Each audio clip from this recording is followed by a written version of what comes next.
KYNE. From the high desert and the great American Southwest, I bid you all good evening, good afternoon, good morning, wherever you may be in all 24 time zones covered by this program. I'm Art Bell. It's great to be here.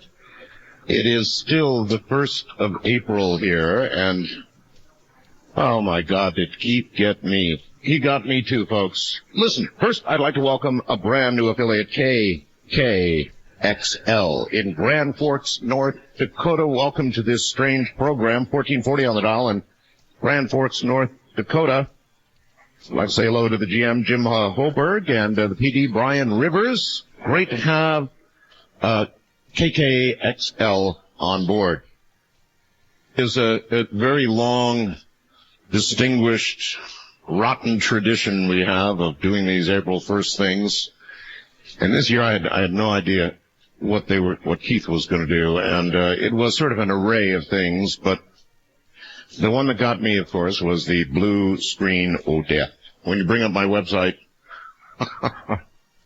artbell.com, I was at an XP computer that I had recently put XP in earlier in the day, and I went to the website, the blue screen of death came up, and I went, damn, I thought I was away from this. I may not be anyway. And there it was. And like everybody else, I didn't read. I didn't even like a dummy notice, new font, I just noticed blue screen of death, and I rebooted my computer. Well, Keith did that, along with several. Then there was another one that actually got me too. Because somehow he managed to make the web page jiggle every now and then, but it only does it after you've been on there for a while. So, God, look at my monitor. What the hell's going on? Screen is jiggling. He had an array of guests in there and guest hosts that. And then he had black mold in my house and had me gone for the week and living out in my motorhome. And oh man! But the one that got me. The blue screen of death. And listen to this. Here's a letter. Dear Mr. Bell and Mr. Rowland, I realize now, prior to reformatting my hard drive and back in the comfort of my home, that I've been truly had. Mr. Bell, I work in a high school with roughly 200 computers in it. Guess how many I went through before I gave up trying to figure out the blue screen fatal exception error. Take another guess to where I have my internet homepage set. In each case, of course, I was brashly greeted by what I had begun to believe was the product of a disgruntled Microsoft programmer.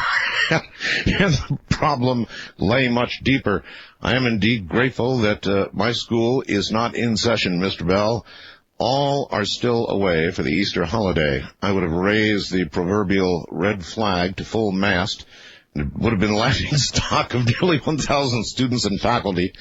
In conclusion, thank you for giving me something to do today.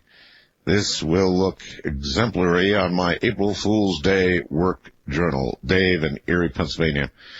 I had no idea it was coming. It got me too, folks. It shows how we read, doesn't it? Coming up in a moment, Linda Moulton Howe, author, investigator of all things Avinormal, a winner of many documentaries on the environment, science reporter for this show now for years. With a report coming up. In the next hour, we're going to play real war games. Here, from Philadelphia, Pennsylvania, is Linda Moulton Howe. Linda? Well, thanks a lot, Art. You bet. Fishermen who have spent their lives catching marine life in the waters between Naples and the Florida Keys began noticing massive areas of water in January so dark and dense that it was eerie to them, and many fishermen said that they had never seen anything like it before. Most of us have only seen the satellite photographs of this monstrous, black, horrible area off the coast of Florida. It is gigantic. That's right. By the middle of March, NASA satellite images clearly showed dark waters that at one point spanned an estimated 100 miles. You can see one of the NASA satellite images of this dark water taken March 21st at my website, www.earthfiles.com, along with images that have now been taken of some of the dead and dying coral and sponges in the area that this dark water passed through. Fishermen also noted that dead plants from the ocean floor seemed to rise up and follow the movement of the dark water through Florida Bay and the Keys. Fish seemed to turn away from the dark currents, and eventually scientists discovered that coral and sponges had died in certain channels where the dark waters had been. Uh-huh. This past week, on March 28th, members of the scientific community met at the Florida Marine Research Institute in St. Petersburg to review data from some water samples that they had collected up to that point, and many more have been collected. And later on in the next half hour, I will be bringing a report hot off the presses that I got just about an hour ago. But on Thursday, their consensus was this, quote, discolored water is most likely due to a non-red tide algal bloom of coastal marine origin. The presence of a large amount of algae in the water can potentially cause problems for bottom organisms as the bloom decays, unquote. The discolored area is now still observable in a region about 30 by 10 miles, and divers will be going down over the next couple of weeks into the dark waters to take more water samples. After this meeting, I interviewed Dr. Brian Keller, Science Coordinator for the Florida Keys National Marine Sanctuary in Marathon, Florida. Good. The sanctuary is funded by NOAA, even though no single organism has been identified as the cause of the massive dark waters. Oh. Dr. Keller has a theory that the organism responsible is a species of diatom, which is a microscopic type of algae that gives off a kind of gold-brown color. First, I asked Dr. Keller about the fishermen's first reports. The observations that were coming in from commercial fishermen were water conditions unlike anything that they had ever seen in their time on the water. Dark appearing water, no sheen characteristic of an oil spill, no strong aroma that would be characteristic of red tide.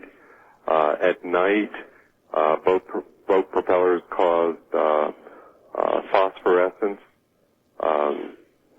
There were sightings of large numbers of comb jellies in the water that can cause phosphorescence, as well as some of the types of phytoplankton can cause phosphorescence at night.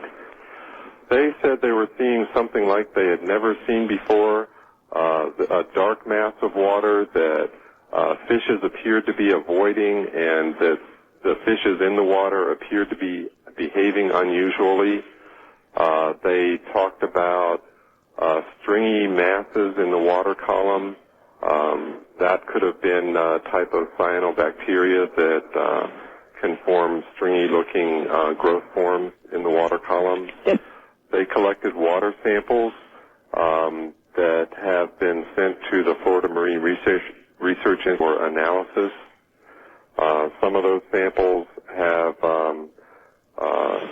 fairly large numbers of diatoms in them. More recent samples collected by the Marine Laboratory just north of an area called Sugarloaf. Many of those samples had medium to high concentrations of a particular type of diatom. And so our thinking is that this may be a particularly massive and persistent bloom of algae. And why blackness, and why such an unprecedented appearance to the fishermen? Well, the blackness is apparent only in satellite imagery. And people on the water in what appears to be black in the satellite imagery appears a brownish, greenish brown there at the water surface. So we have some kind of a disconnect between the satellite imagery and the actual appearance of the water, which is more of a dark color. It's not black to the eye up close. And what's unusual is the size and persistence, and we can only speculate that there was more than the usual influx of nutrients that fed this bloom and enabled it to grow to such a massive size and to last as long as it has. And those nutrients would fall into the category largely of fertilizers and pesticides? Well, these actually come out of the system naturally. Part of the geology in that part of Florida, we have a shift from sediments, the normal types of sands that are silica sands, into Florida Bay, which is all carbonate sands. And so the Shark River outfall can bring with it naturally occurring silicate. The agricultural areas are a long distance away from that part of Florida and pass through a lot of wetlands vegetation. And the studies in the Everglades indicate that the agricultural nutrients pretty rapidly get taken up by the wetlands vegetation in what are called water conservation areas. And so it's unlikely that agricultural nutrients are going all the way across to the southwest coast of Florida.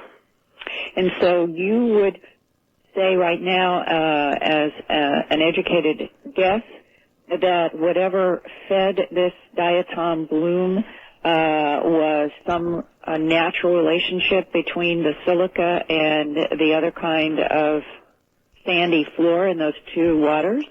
That's correct, and we've had a very wet, what normally would be our dry season from November until about April. We've had a very wet, dry season that may be linked with what we think is a forthcoming El Nino event. And that could explain why more than the usual outflow came from Shark River bringing these nutrients to feed this diatom bloom, but that's just a guess. Is it definite that it is the diatoms that are causing the blackness from the satellites, or could there be something else there mixed with the diatom? Again, looking at the water up close, it does not appear black.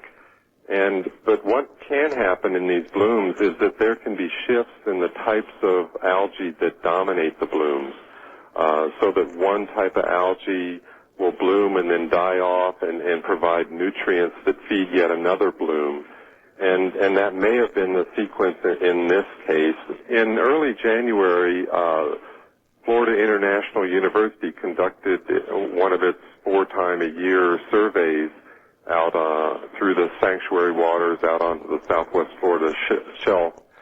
And they saw a low salinity between the 10th and 13th of January right in the area of the mouth of the Shark River that supports the notion of an outflow at that time.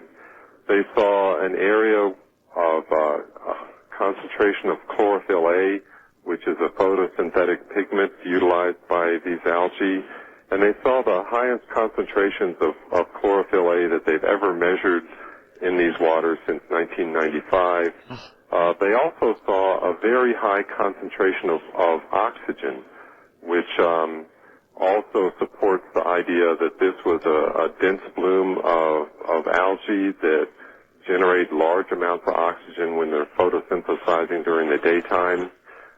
This was definitely not a dead zone. This was a very full of life zone at that time.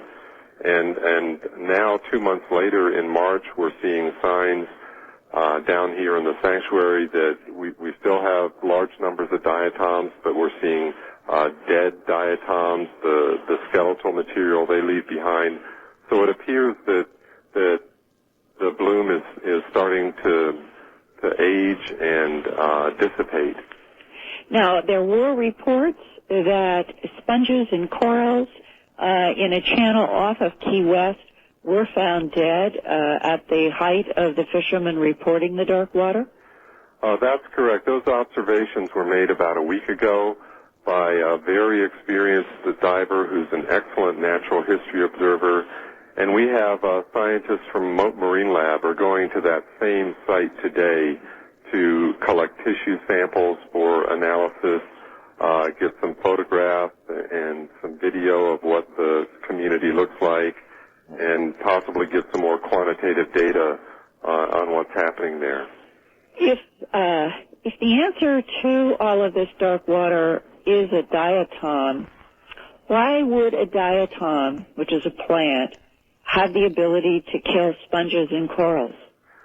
Well, we're not sure that there is that linkage. We're not sure whether it's something associated with the bloom other than the diatom that is causing this effect. We had a massive sponge die-off in Florida Bay in the early 1990s that was associated with a different kind of algal bloom, with a cyanobacterial bloom. And there can be a combination of toxic effects. A lot of these microscopic plants carry nasty chemicals to try to prevent animals from eating them. There can also be physical clogging of filter feeders by huge quantities of these microscopic particles that can clog up the filtering apparatus of things like sponges. So we're not sure what's causing the die-offs that we've seen near Key West associated with this bloom, and we're hoping that the tissue samples that are being collected today and probably more in the future will give us some insight into what caused those die-offs. Now, what is the current status from pilots or fishermen as we begin April in terms of how much of this discoloration is still being seen in the waters? Well, we had another vessel from NOAA's Atlantic Oceanographic and Meteorological Laboratory in the vicinity of the bloom on Friday, and it did a cruise track along what's called the back country, which would be the northern edge of the Keys that are characterized by a lot of shallow water areas. And they saw these bloom conditions from an island known as Big Pine west to Key West, and that would cover a distance of approximately 30 miles. And they estimated that it extended to approximately 10 miles to the north, this very brownish-green water. So it is still covering a large area. That's correct. The underwater visibility is typically less than 2 feet in this kind of pea soupy appearing water. The divers that I've spoken to have experienced no adverse effects other than the limited visibility in the water. Again, there are areas where the bottom community appeared healthy and okay despite being immersed in this what appears to be very concentrated plankton bloom. What is it about a bloom of something like a plant that naturally exists in the ocean that can become so dense that it can cause destruction of coral and destruction of sponges? And what makes that become a potential threat in the future? A general issue in that regard for any such phenomenon is how much is due to human-related causes and how much is truly natural. And in this particular bloom, I'm not sure that we're going to be able to develop a good answer for that. Wow. And this complete inability to fully understand what has happened and point a finger at one thing, you will hear in the next half hour from a woman who has spent hours and was up tonight, up till 10 o'clock when I last talked to her. She had been looking under a microscope and examining some of the water from this area. Oh. And you will find it very interesting to hear from a woman who for 30 years has been analyzing and examining flasks of water from Florida, and how this one is so hard to finger any particular culprit. But she will also, I think that all of this is perhaps leading to something that all the scientists say that they need to understand more, Art, and that is it possible that in this time of increasingly warm temperatures and the warmest winter on record in North America, combined with what Dr. Heller pointed out was water in Florida with warmer temperatures, could we be moving into a new era in which these kinds of explosive growths might happen on a more frequent basis? And I'll also update you on some history. Okay, Linda, hold it right there. We'll be right back. That scientist we just heard had an excellent theory, but everybody out there should be cautioned. It is still a theory, and even he says we may never know. I heard low salinity, chlorophyll, oxygen, not a dead zone. Of course, the fish fled. But the coral and the sponges are the big question, of course, and it's a gigantic area out there. I'm not surprised, and I think if you were to ask a Hopi, could you find one, they wouldn't be either. Of course it isn't so, but Dave in Missoula, Montana asks, all this stuff in the water, could it be the missing chads? You have to have some levity. This is such serious stuff, and my God. So that's the real bottom line, isn't it? They don't exactly know for certain. That's right.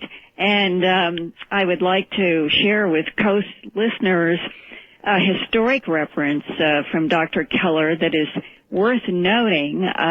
Coast listeners can see this report in photographs and this historic reference at my website, www.earthfiles.com. Go to headlines and scroll down to the top story about scientists investigating dark Florida waters. And there is an excerpt from my conversation with Dr. Keller in which he said that in the mid-1950s, a crew of a boat that went on a regular basis out by the Tortugas National Park, which is out further west from the Naples and Sable Bay area, that they wrote in their logbook that, and I'm quoting, they saw a very unusual mass of dark water between Key West and the dry Tortugas. Then, back in 1898, scientists there on a marine lab that then existed in the dry Tortugas, which is an island, at that time they reported a dark water event. Dr. Keller raises these historic questions, saying nobody knows from that time period what these massive dark areas were, but could it be related to whatever happened in terms of the conditions this time around in 2002? Now, to show you how strange and totally right now, this is just not nailed down. Tonight, while she was in the lab, this is what you're going to hear from is Beverly Roberts. She's research administrator for the Florida Fish and Wildlife Conservation Commission in the Florida Marine Research Institute.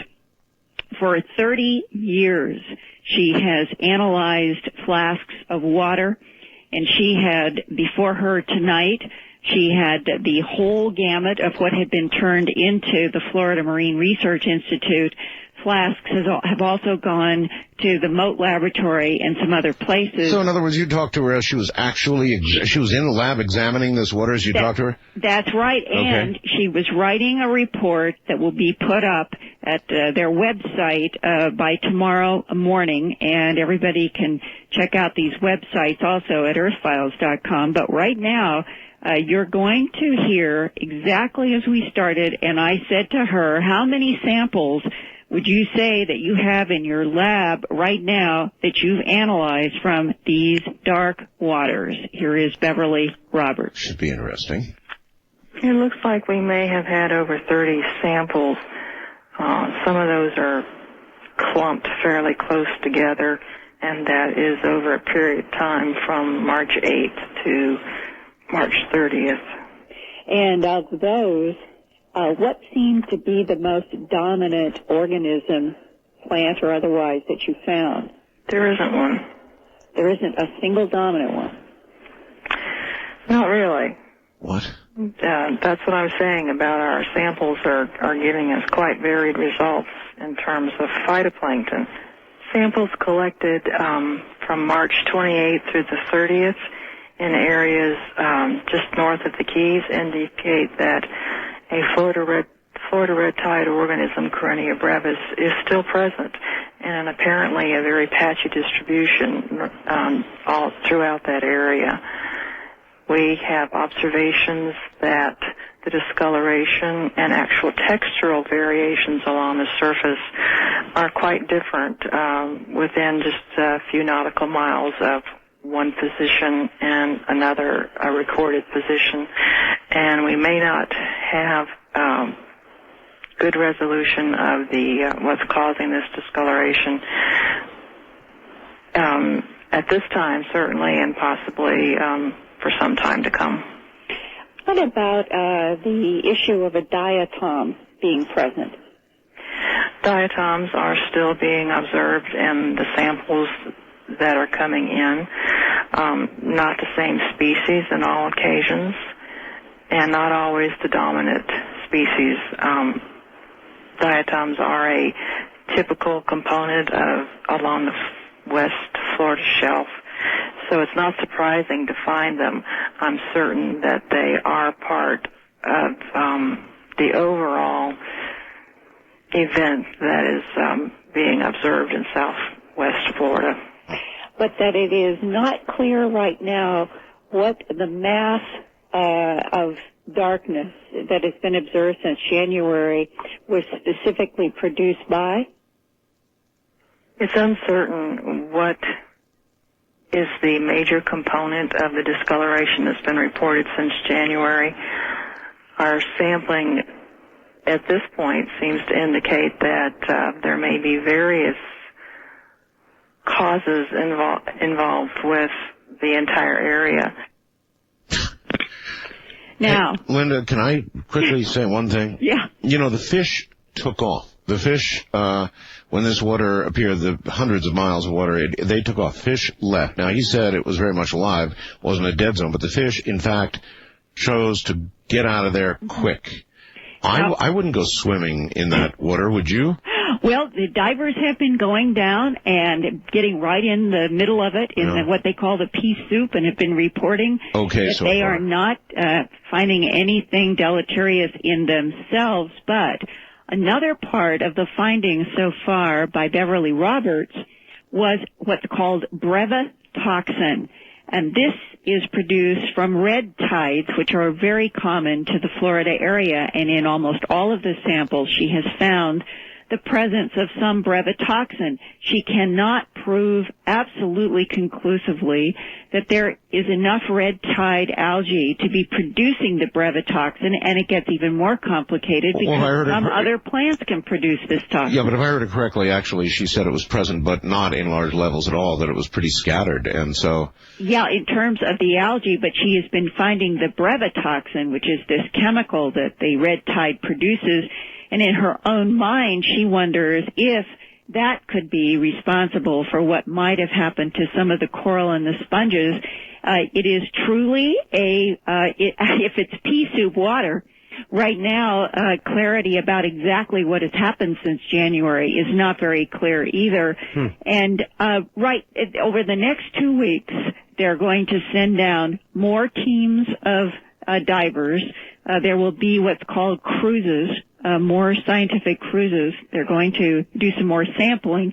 They think right now that they can say this much with some certainty, that the amount of the diatom skeletons that are building up means that whatever this bloom was, or series of blooms, which is more likely, a whole series of different kinds of algae growing and getting more expansive on each other until it covered this 100 miles, that because they are building up, they think this is the decline of it and that it should be over. But both Dr. Keller and Beverly Roberts raised a similar question.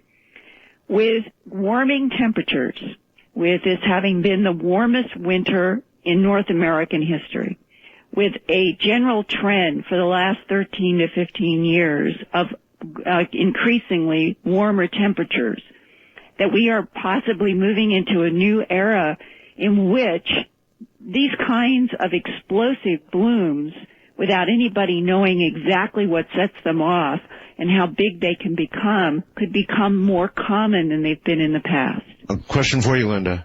I've got from Donna Cassidy in Australia. She says Australia has had its coldest summer ever, and this devastated the great production. Also, hundreds of thousands of baby penguins were killed during the Antarctic summer because there was so much sea ice that they had to travel 30 miles to get food. Would that what kind of sense does that make on a global scale? We're getting hotter, Australia getting colder. In the computer projections over the last 15 years, in which they put in the data of CO2 buildup and global warming patterns, you find the oddest cold and warm areas. The poles get warmest fastest, and we've certainly been seeing that in terms of the melt. The North Pole ice now down to 43% of what it was only a couple of decades ago. That's incredible. May I interject one more because here it fits.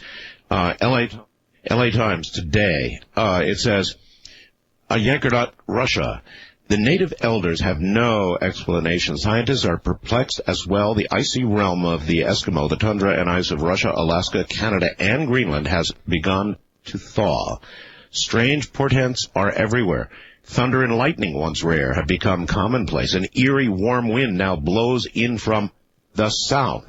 Hunters who prided themselves on their ability to read the sky say they no longer can predict the sudden blizzards. The Earth, one hunter concluded, is turning faster. It's an 8-page article, but you get the idea. Yes, and Larsen B disintegrated. The scientific world was expecting that there would be disintegration of that big Larsen B ice shelf, but they never expected that it would be nearly gone in 2002. Right. And now we're looking out at a projection that maybe in only 3 years, maybe at the utmost 5, it'll all be gone there. And then that means these questions about increasing Antarctic other melt is still there. And this is all part of what appears to be a pattern that is affecting the world. And right now, drought is worsening in the United States on a national basis. A lot of stories on that I've seen. Yeah, and I have just done a big report at earthfiles.com in the environment section, and it is so bad now on the East Coast that up in the Cannonsville Reservoir, the Delaware River watershed, right. That feeds, it's one of 3 reservoirs that feeds Manhattan, for example, that the watershed was exposed to mud for the first time since it was built, and that reservoir, which helps get water to Manhattan, had only 3% of its water capacity in December. Holy smokes. Yeah, nobody had expected that anything like that would happen, and in fact, half of the drinking water for New York City comes from these 3 reservoirs in the Delaware River watershed. And all 3 right now on April 1 have less than half their normal water levels.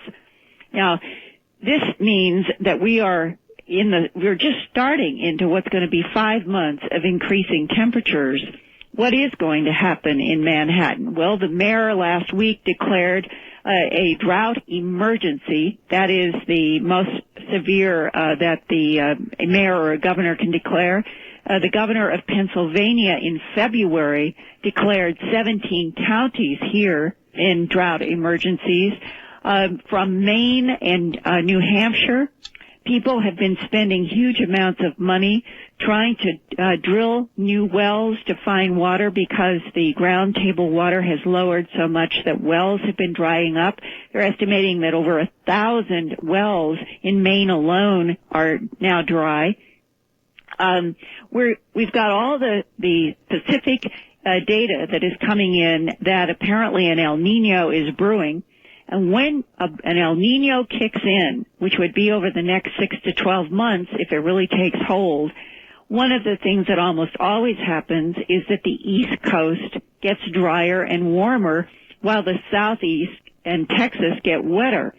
And already that pattern seems to have been developing. And I talked, if you want to hear, it's very brief, but I talked with Bill Douglas. He's an executive director in the Upper Delaware Council up in New York about what is happening with the reservoirs and how serious this could get. Oh, yes, by all means, Linda, go ahead. Here we go. We're short on time, but let it rip. Bill Douglas. Yeah. These reservoirs have gone to extremely low capacities over the past several months. As a matter of fact, back in probably December, the one reservoir was down to approximately 3% of its capacity. Only 3%? Only 3%, yes. That's the Cannonsville Reservoir. That would mean you were seeing mud a lot in the bottom? Oh, definitely. I think the lowest I'd ever heard it go down to in the past was approximately 17%. Typically, there'd be a couple of feet of snow up in the Catskill Mountains, and that would come out, in the spring rains of March and April and May. But right now, there's little to no snowpack in the mountains. Now, what is the demand for water in the New York City area? How much? The figures that I've heard most recently is approximately 1.5 billion with a B gallons of water a day is what they use. And if you take that against all three reservoirs being less than half of what they should be. Right. And this is March 29. How serious is it if we do not get rain this spring, and given the fact that there's no snowpack? The word I'm getting from the experts in the field are that this coming summer, if we haven't made significant impacts on bringing that deficit up, we're going to be in very serious trouble meeting all the water demands that we have here. And, yeah, and for the very first time, I had a discussion with Bill Douglas and a couple other people. What happens if the three reservoirs that feed Manhattan, they have other reservoirs that they also draw water, but half of the water, 1.5 billion gallons of water a day that they're counting on. And what happens if these reservoirs that are now less than half continue to go down over the next 5 months? Well, Linda, I wrote a book called The Quickening and then The Superstorm, Global Superstorm, and I feel like day by day, week by week, month by month, now, I'm just watching the predictions come true.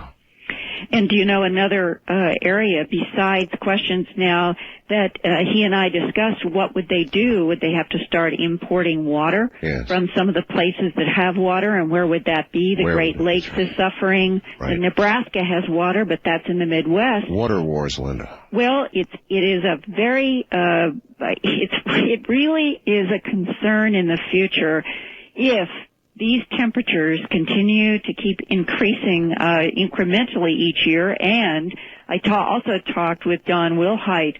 He is the climatology man and director of the National Drought Mitigation Center at the University of Nebraska in Lincoln. And he pointed out that this week, he read a report from Colorado, and the state of Colorado is so concerned about the fire hazards there. And he was pointing out to me that in West Texas, in New Mexico, in Arizona, and Colorado right now, that one of the greatest worries is dryness to the point that it's tinder. So as we start going into the hot temperatures, they could be trying to cope with huge fire threats there. Incredible report. Linda, we're out of time. Listen, we've got to do a whole program soon. There is so much going on. I know, there is. So just a wonderful report. And go ahead and plug your website one last time. Thank you. It is www.earthfiles.com. I cover a wide range of subjects that aren't in depth on the 6 o'clock news, and you can write me your questions and comments to earthfiles@earthfiles.com. All right, good deal, Linda. Bless you. Thank you as always, and good night. Thank you. Well, as I said,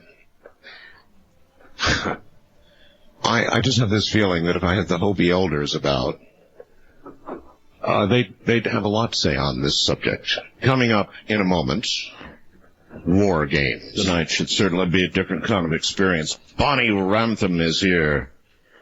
Bonnie Ramthun is the author of Ground Zero and Earthquake Games. No kidding. She's a former war gamer for the Department of Defense. With a computer science degree from the University of Wyoming and an itch to see the wild side of the defense world. Oh, that'd be the wild side, all right. She's worked in helicopter crash investigations, robotic automobile assembly, missile defense, war gaming. She now lives in Erie, Colorado with her husband Bill and their 4 children. She's skilled very skilled at military maneuvers, savvy about international defense, at ease profiling a terrorist, been known to save the world from nuclear annihilation, often before lunchtime.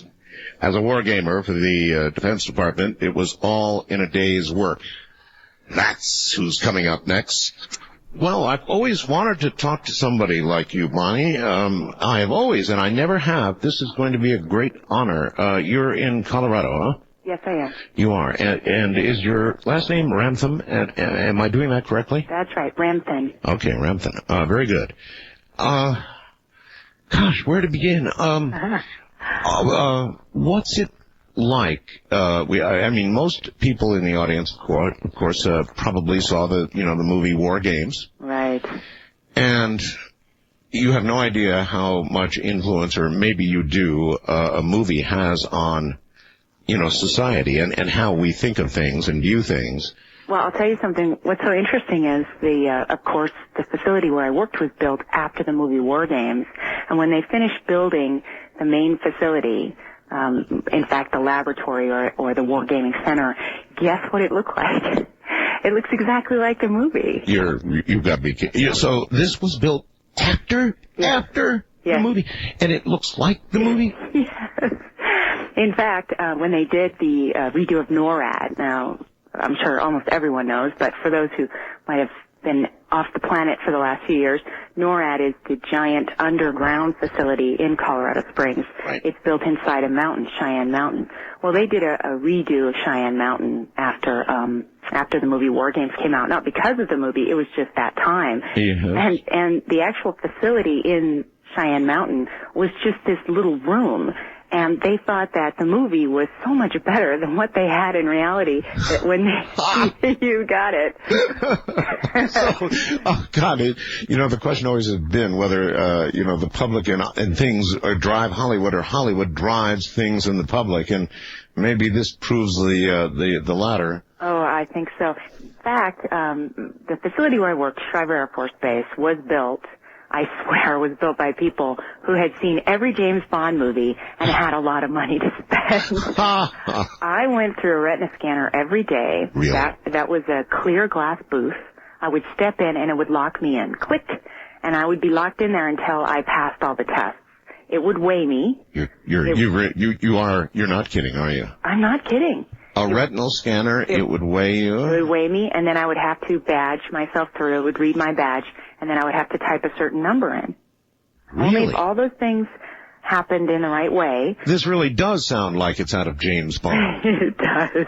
And then the booth would open and let me out. So there really is a world like this. Yes. And after a while, it's funny, after a while, it just becomes part of your world. You step over the submarine-style door with the flat brass plates that intermesh when you close it. Whoa. And you say, this is the way I get to my desk. And if I have to go get a pop, I step out through the submarine door and spin it closed, and off I go to get my pop. Oh, my God. Yeah. You mean that kind of spin closed, a real submarine door? It was just like a submarine door. Spin it closed. You would spin it closed, and what was in it was heavy. Well, luckily, it was counterbalanced because I'm not big. What was this door protecting against? What was it for? Yeah. Well, there's two things. First of all, it is supposed to keep the interior, which is where the war games were held, yes, from electronic surveillance. Okay. Okay. And the other thing, which I was curious, and the whole reason I became a war gamer is because I always wanted to get into the most interesting places I could find. That was my entire goal of becoming a computer programmer. I always wanted to be a writer, but I wanted to write about really interesting things. But, I mean, how in God's name do you get to, maybe I shouldn't use his name in connection with all this, how do you get to be a wargamer? I mean, do you just go down and apply to the Department of Defense and say, look, I'm a computer person and I'd really love to do war games? Yeah. How do you get there? Well, actually, I was working for a company that was doing some bidding work on the facility. And so they needed to hire some computer programmers in on this bid. And in every government contract, including that for the wargaming facility, you have different private companies and they bid. And they have to come up with enough of a bid. They have to show that they can do right what the government contract requires them to do. Sure. So Boeing will build a prototype fighter and show it off.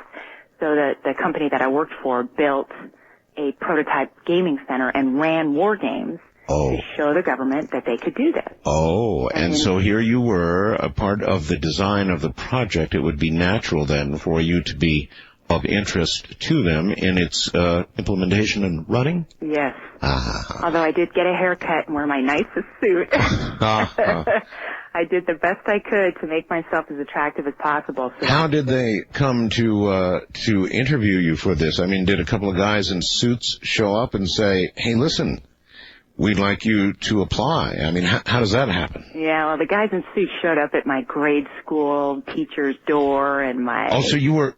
Really? Oh, yeah. I was investigated. It was so funny. I was investigated all the way back to the house where I lived in the second grade, and they interviewed the mom across the street. And I heard about this through a roundabout way. But they investigate in order to get the kind of clearances I had. They investigate your life really thoroughly. Oh, are you allowed to say how high your clearance was?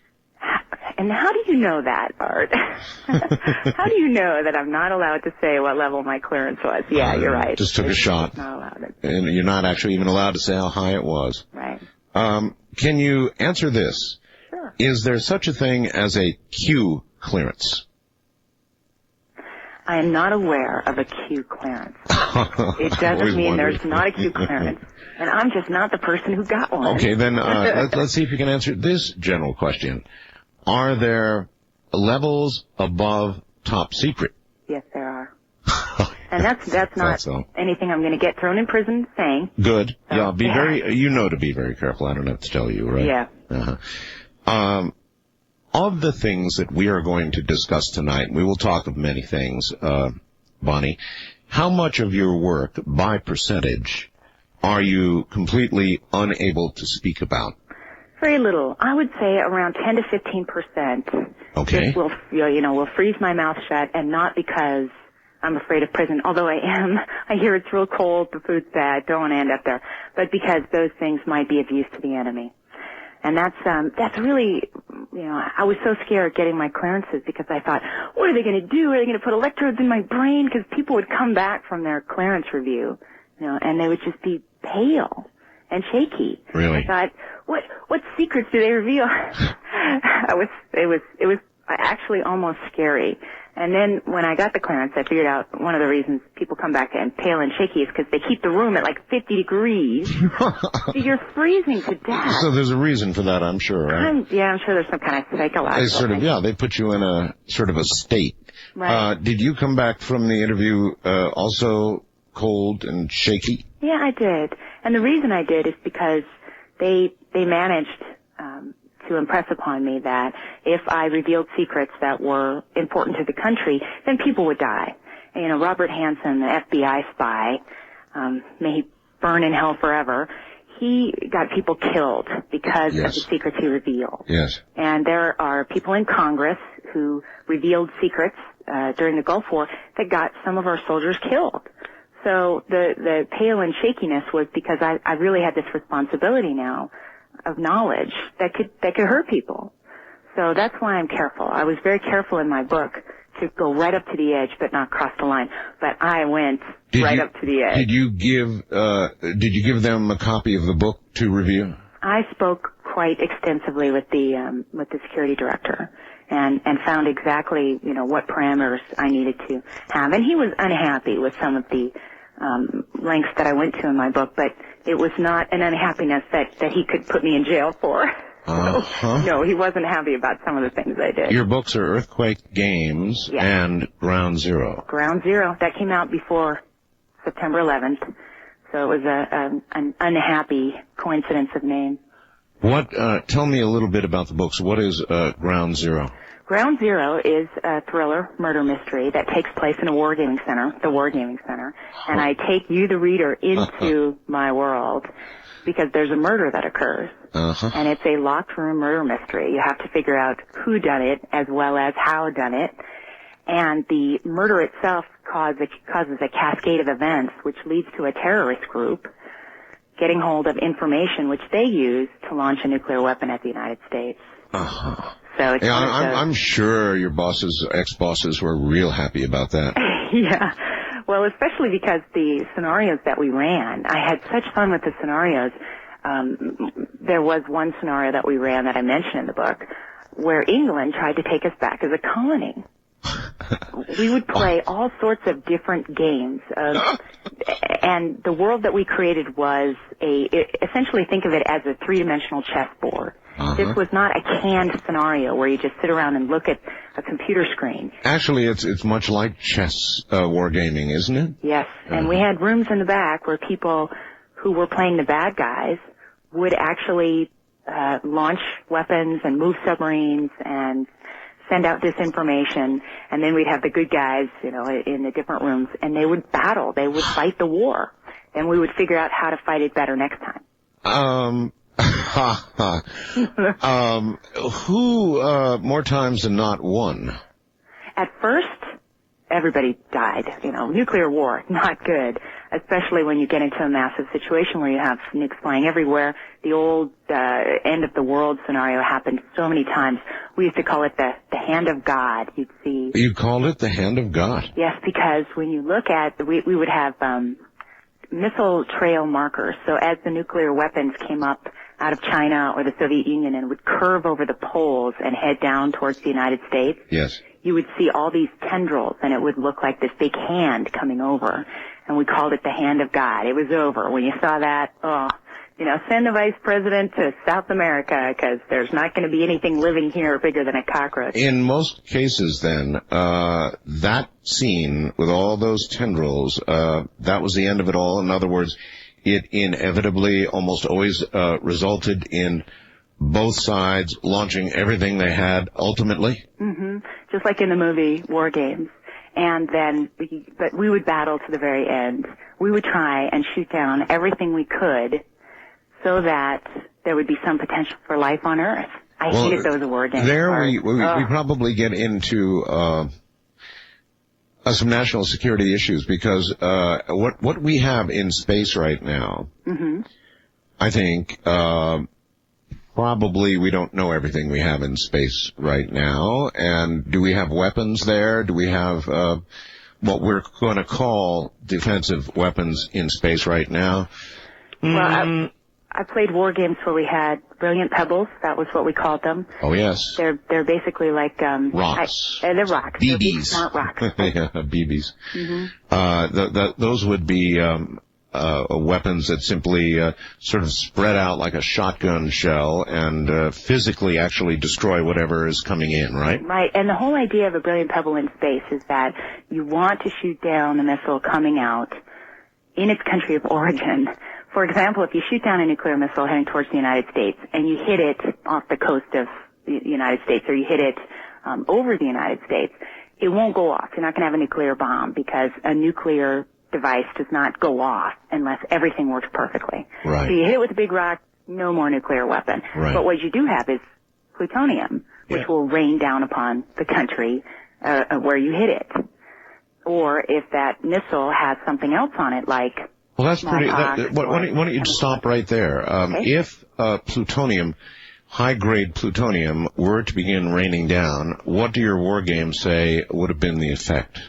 Oh, it's bad. If you had a hunk RV reentry vehicle land in your backyard, that's bad. The EPA is going to have to come dig up your backyard, and it's going to kill your dog. It's not going to be very pretty. On the other hand, it's not going to kill your dog and you and 1 million of your nearest neighbors.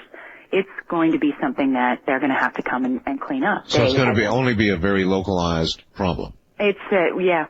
And again, the whole hand of God scenario, end of the world scenario, really went away when the superpowers decided this was, they had enough.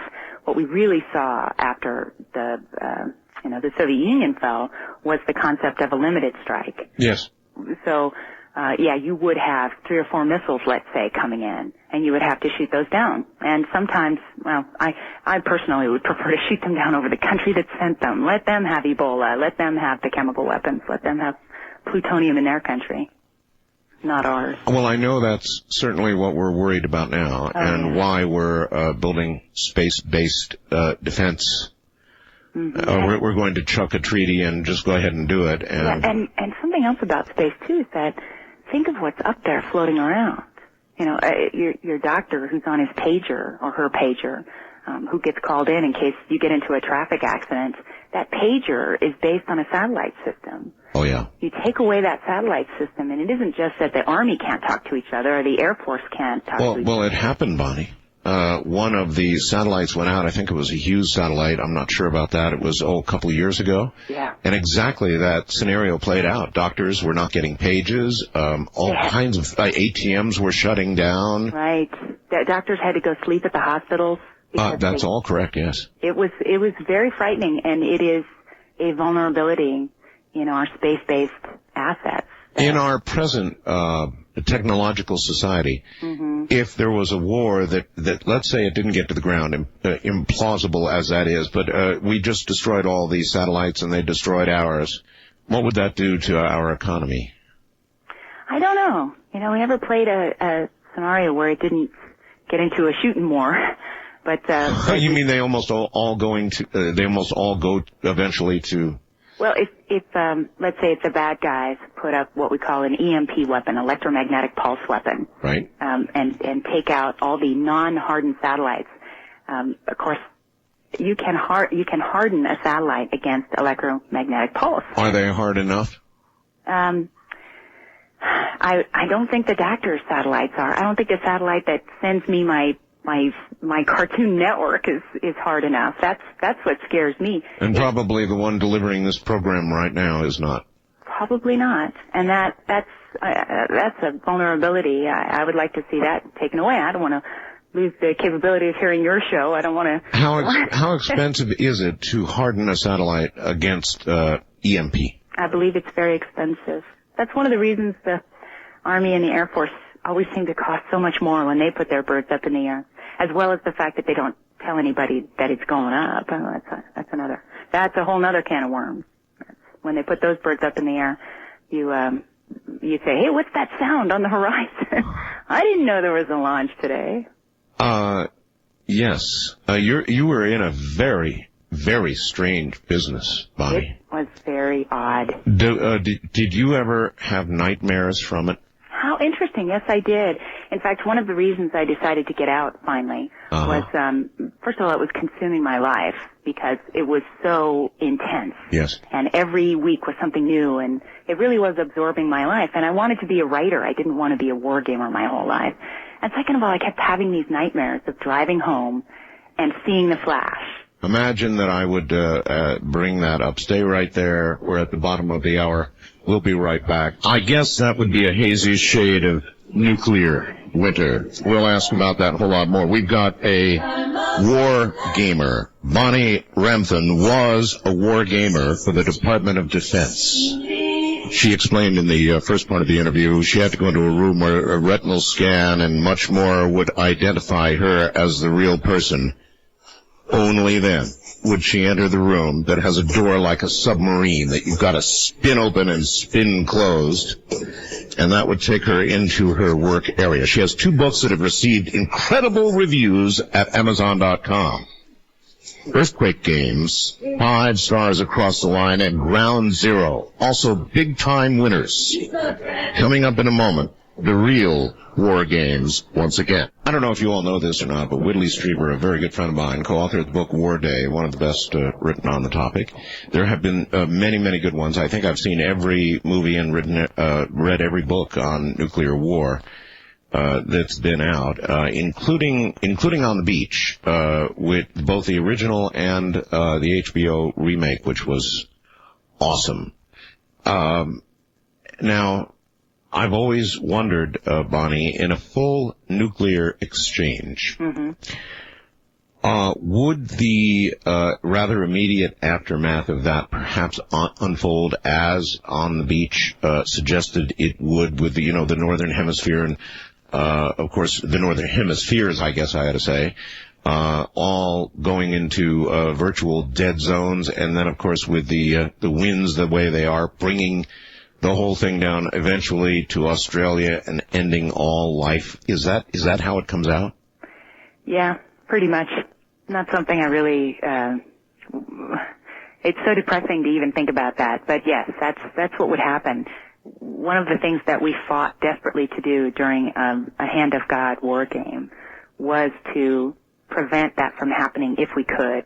For example, we knew that there was no way we could prevent enough nuclear weapons getting to our country to save our country. Right. But we could shoot down enough of them so that the radioactivity would fade out before it took all life on Earth.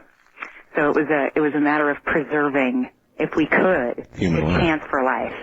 And boy, those were depressing war games to play. Because, while you're fighting the battle, fight, ground interceptors, put some more sensors up in the air so we can deter, and then somebody would tap you on the shoulder and you'd look at the map and you'd say, oh, I'm dead.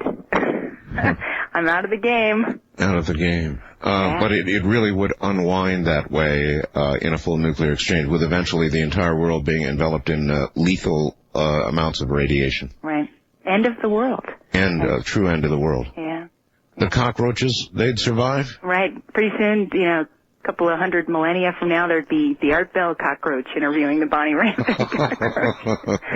Do you think the new, What about the scientific theories that suggested there would be a nuclear winter? Is there substance to that? Do you believe?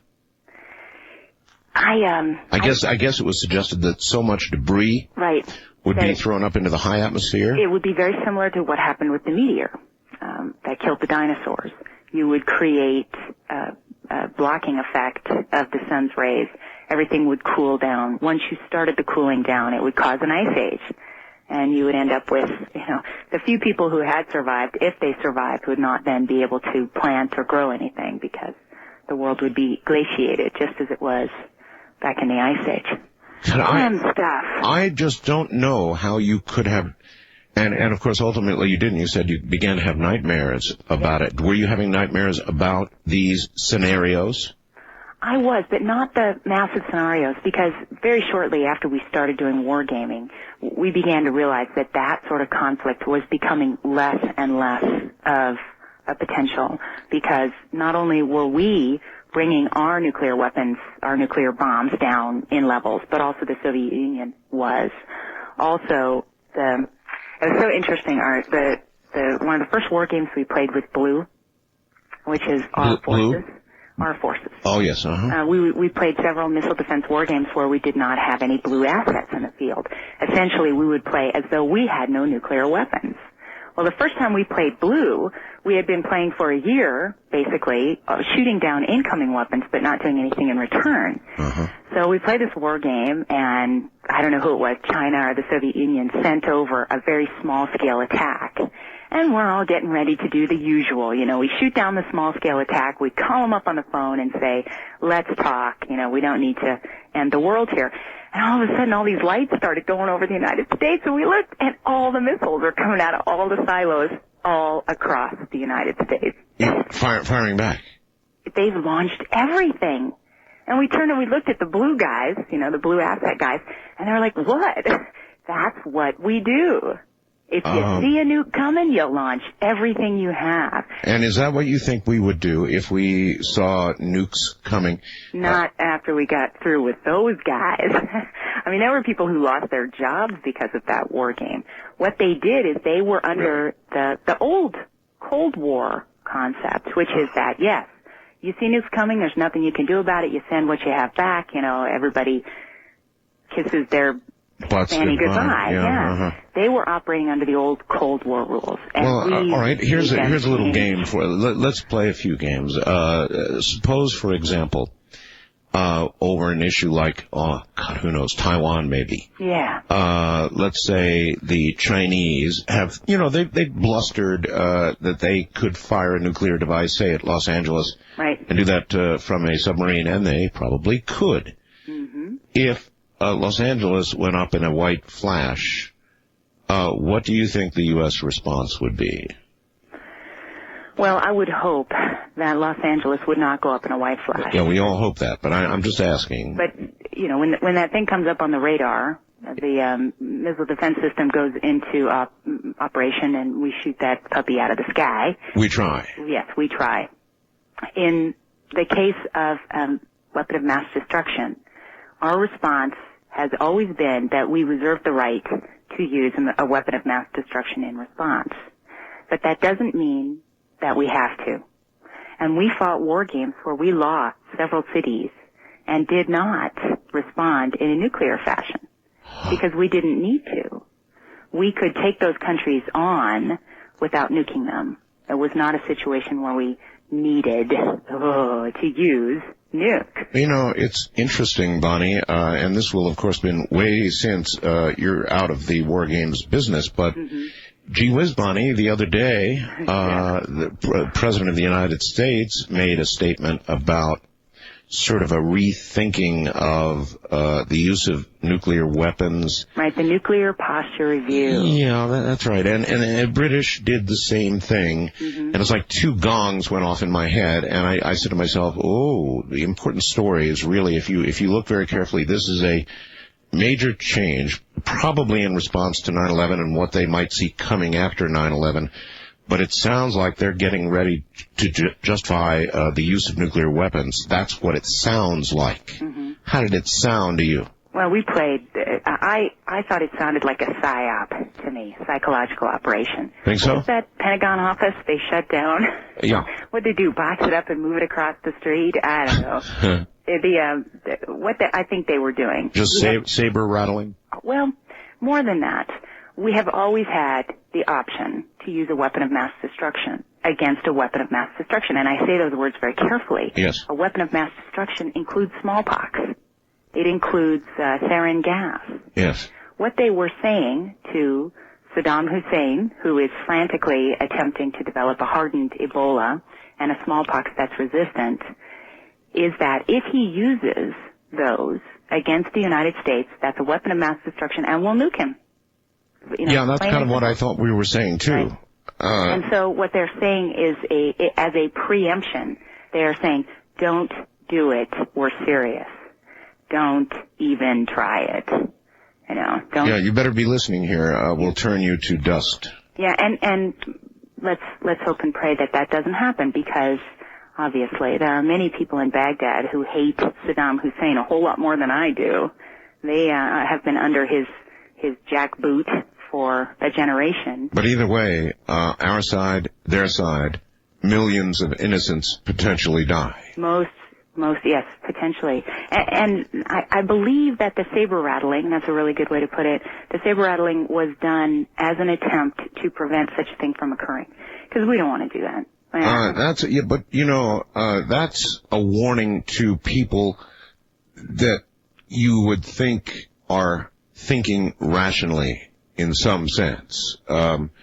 People who take over airliners and crash them into buildings and the Pentagon and stuff like that, from our point of view, are not thinking rationally. I'm not saying from their point of view it's not rational, but from our point of view it's completely irrational. So threatening them with utter annihilation might not register the way we would imagine it would register on us. Yeah, I would hope that it would register in some sense. It's essentially telling the bully in the schoolyard, you're going to punch his lights out. Yeah. Oh, yeah. And if he tries. The other thing I think it does is signal. Which would work for a normal bully. Right, for a normal bully, not a psycho. One of the problems, though, I think with the world opinion thingy, which I'm not an expert on, is that a weapon of mass destruction has been understood to be nuclear. I think that the United States is making it very clear to our allies, as well as our enemies, that a weapon of mass destruction includes biological and chemical weapons. Yes. So, and we don't have, we don't develop smallpox that kills people. We don't develop Ebola that's hardened so that it's, resistant to antibiotics. Could in fact Ebola be weaponized to the degree that it would live long enough to propagate itself in the horrible manner that we could imagine it might propagate if it didn't. It's like Ebola seems like a brush fire. It's so horrible that it burns itself out very quickly. Right. You need to make it a little bit less deadly so that it has time to spread. And exactly.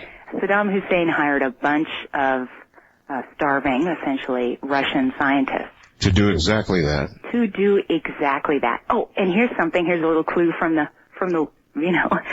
defense biz, there is a bomb that was tested in Afghanistan recently. Not the daisy cutter, but something called a thermobaric bomb. Did you hear about that one? Yes, ma'am. The big incendiary thing, fire, and then it sucks all the oxygen out of the cave structure. People within the cave structure are suffocated. Right. And anyone within the path of the bomb itself, of course, is incinerated. Yes. Pretty Thermobaric, it was called. Thermobaric bomb. Yeah, very nasty sounding. Why did we test this in Afghanistan? Well, obviously we want to kill Al-Qaeda, and that's a good way to kill Al-Qaeda. Right. However, if you attack a biological facility, you don't want to throw a big dusty bomb on top of it that throws essentially pieces and parts of that facility into the air. What you want to do is you want to incinerate that facility and not disturb it. So you basically burn it out without potentially, let's say, for example, throwing particles into the air which might infect someone several miles away. So the thermobaric bomb might not have been a spiffy idea? Oh, I think that the thermobaric bomb's idea, the reason we tested it in Afghanistan is so that we can use it against a biological facility. Oh, I see. Of Saddam Hussein's. Yeah, thermobaric. Oh, all of a sudden it doesn't seem so nasty after all. Right. Because just to think one guy gets sick and then he's in Baghdad and he gets on a plane. Yeah. Or, the scenario, you know the drill. I don't even like to think about that. That is, unfortunately, probably a more likely today kind of 2002 scenario than all-out nuclear war for sure, isn't it? Yes, and that's a good thing, isn't it? My job as a war gamer. I don't know if it's a good thing. I'm not sure. Well, yeah, everybody's had a cold. There's lots Nobody's been involved in a nuclear war, but we've all had colds. That's and right. To think of that happening is so horrifying. I even get jittery when we start getting reports all across the nation of these strange rashes. These kind of stories, now it's probably nothing, but, from coast to coast in Nova Scotia, everywhere, I've got stories of these strange rashes suddenly developing. Well, people don't say it, and I'm not certainly saying it now, but, who's to say that something like that is not, they have no idea what it is. It doesn't mean that somebody caught something and is a precursor to something else, and, we just live in very, very strange times. After 9/11, everybody, of course, is on edge and almost expecting something biological. In fact, our government was saying, they were talking about smallpox so much, I was like waiting for the other shoe to fall. They were talking so much about smallpox that I thought, it's coming. They know it's coming, and that's why they're talking about it. Yeah.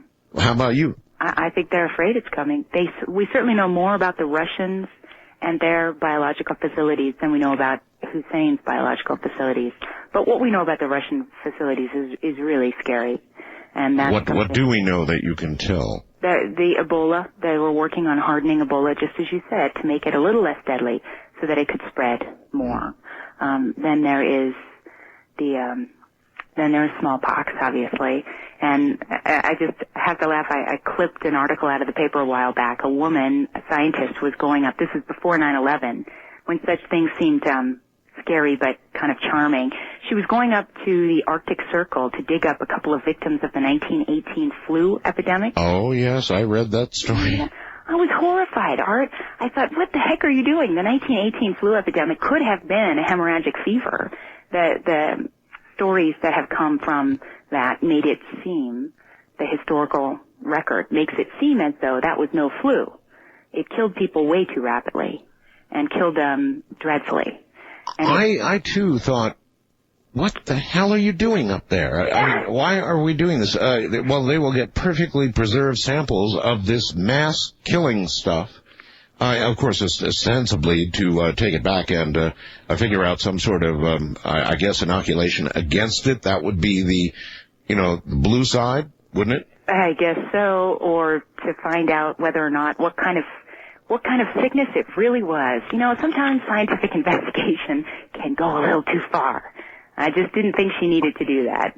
And luckily, it turned out that the bodies were decomposed and they could not get. Good. I know. Yeah, but Captain trips all the way, right? Exactly, a very Stephen King sort of scenario. The first hour of King's The Stand, of course, was that stood the hair up on the back of my neck. Those first scenes from The Stand, do you recall that? Yes, I do.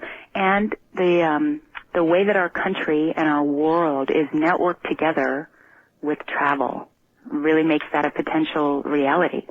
If something gets loose, it could go everywhere.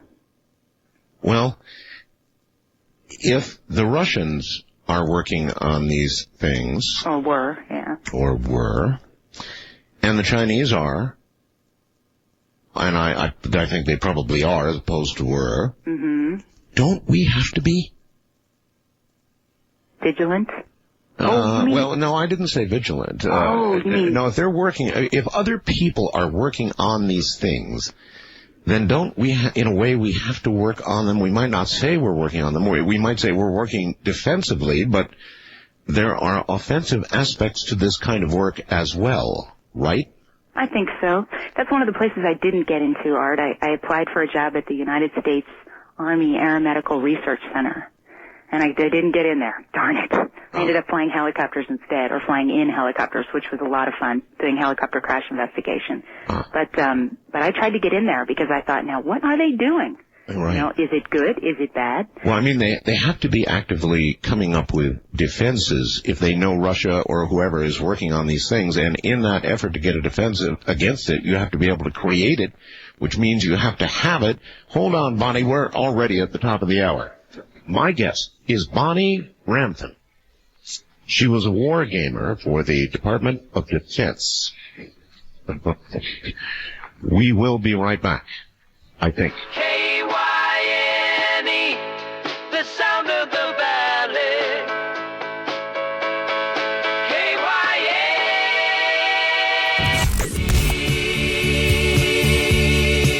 Good morning, everybody. My guest is a very serious person, Bonnie Ramthun, who was a war gamer for the Department of Defense. It's a pretty interesting conversation if you have the stomach for it. Back now to my guest, Bonnie Ramthun, who was a war gamer for the Department of Defense. So anyway, wrapping up with what we were talking about with regard to germs, you know, Bonnie, even though you can't answer directly because you didn't get in, it wouldn't seem to me that we could afford to have a germ gap, as it were. Yeah, but not in offensive weapons.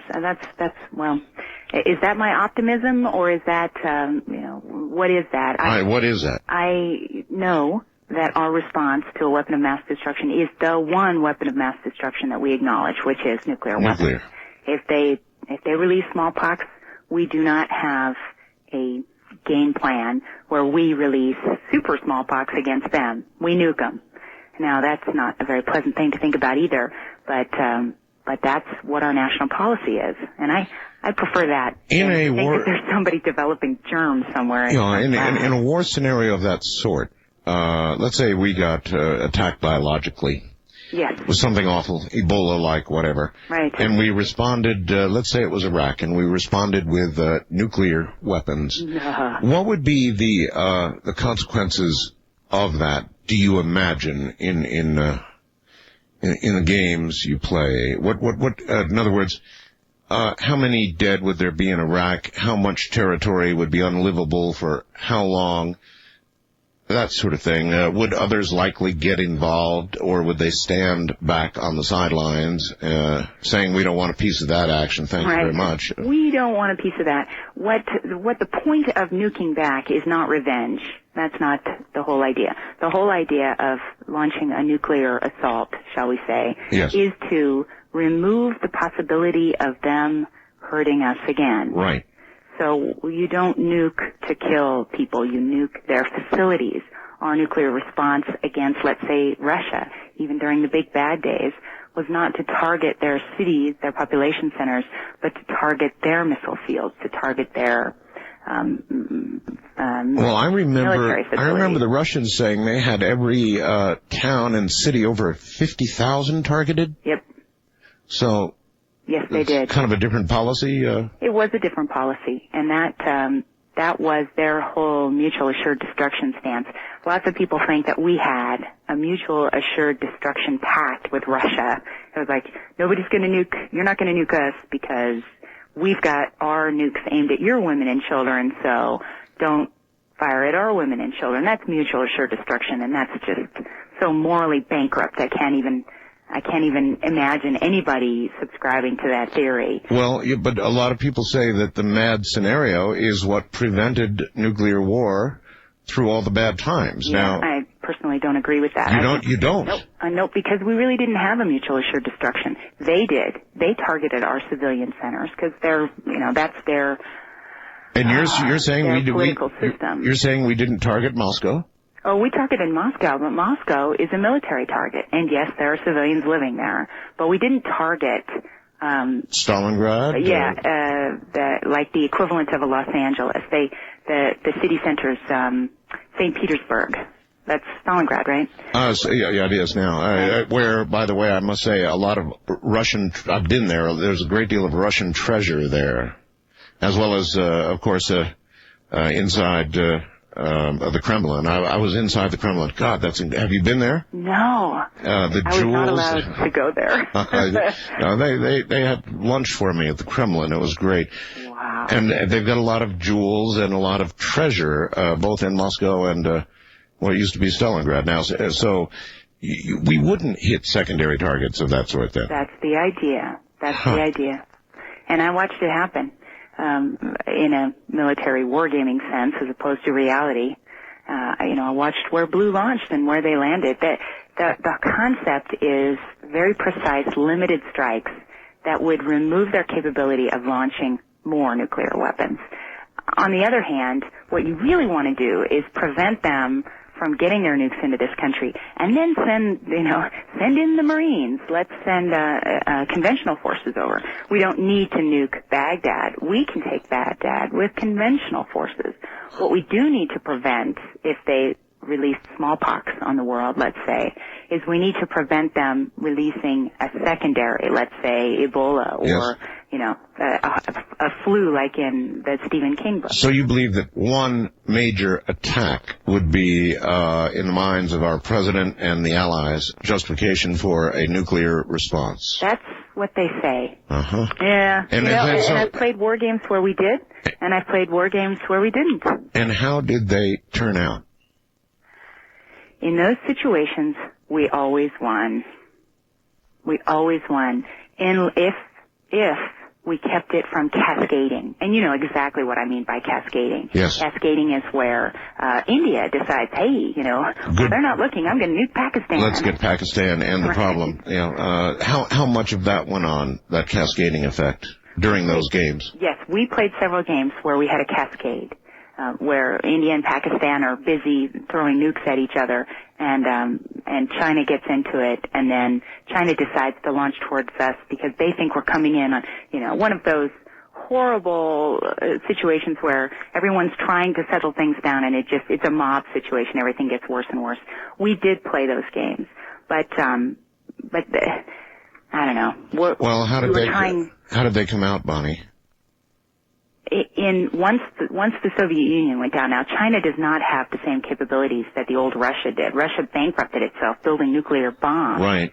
They do not have the capability to destroy the whole earth. But, we're looking at a pre-depression situation in this country where, we possibly could have 2 or 3 different people declaring themselves president, just because you would lose Washington, D.C., you would lose New York. Right. The major city centers would be uninhabitable, and people would basically be alive, there would be no nuclear winter. It would not be a situation where you couldn't grow crops, but it would be a situation where you wouldn't have a big federal government. Well, looking back at what just occurred on 9/11, and what that did to the probably already to some degree in trouble economy. Yeah. And the scale you're talking about would be...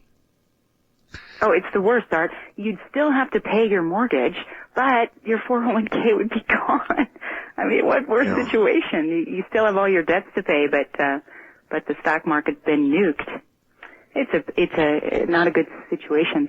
On the other hand, I remember playing a practice war game, and there was an attack, what we call a decapitation attack, where they're trying to take out Washington D.C. and New York. And all the bombs going towards Washington, D.C., this was a practice, all the bombs going toward Washington, D.C. were not getting shot at. They were all friendly. They were blue-colored. And I'm just going around trying to figure out what's going on. Finally, I get on the intercom and I said, I think we got a bug in the system. Everything going towards Washington's blue. And somebody gets on, this guy down the 3 or 4 doors down, gets on the intercom and said, oh, that's just me. I kind of figured if we took out Washington, things might be better. Ha! So there was a little bit of humor, at least every now and then. Every now and again, there was a little bit of humor. So we didn't have a bug in the system. We just had somebody who thought maybe Washington would be better not around. Well, I mean, did people get caught doing these things, pranks? Probably wouldn't be thought of real well, would it? Or would it? Oh, heavens no. We that certainly wouldn't be popular with people who lived in Washington. We would play these pranks, in a sense, to have fun with each other, because it was a very high-stress job, and like I said, nightmares occasionally. But on the other hand, you want to test out the system. You want to say, does this work under any wild scenario that I can come up with? What if Australia gets the bomb? What if England tries to take us back as a colony? What if the aliens come and we have to... Oh, I was going to ask you that, whether any scenarios had been played in which the adversary was non-human. Yeah, actually... The answer is yeah? Our practice games, we played non-human adversaries. There were games that I didn't play, even at my level of clearance. Oh? Yeah. There were... And gosh, did that just drive me crazy or what? I'm sure it did drive you crazy, because you probably had, at that point, you had the book swimming in your mind. Yes. And you thought, big time chapter here. Yes. What are they doing in there? How come I can't go in there? I know there, this was a level you couldn't get to? This was a level of game that I was not allowed to play. I do know, though, that our system was built to play a non-human enemy. And a good thing, too, don't you think? Are you folks listening to this? And so then, of course, you can't comment on how those particular scenarios played out because you weren't part of them. And I could have turned myself, well, actually a fly couldn't possibly get into the area where the war games were. But if I could have, I would have. Oh, my God. I wasn't. Just to even know that's going on is pretty interesting, Bonnie. That's why I was there. To even know that's going on, that we're making up scenarios against non-human adversaries. Oh, my. Now, that would be considered not something that I would imagine our government would do unless they knew something we don't. Yeah, I read...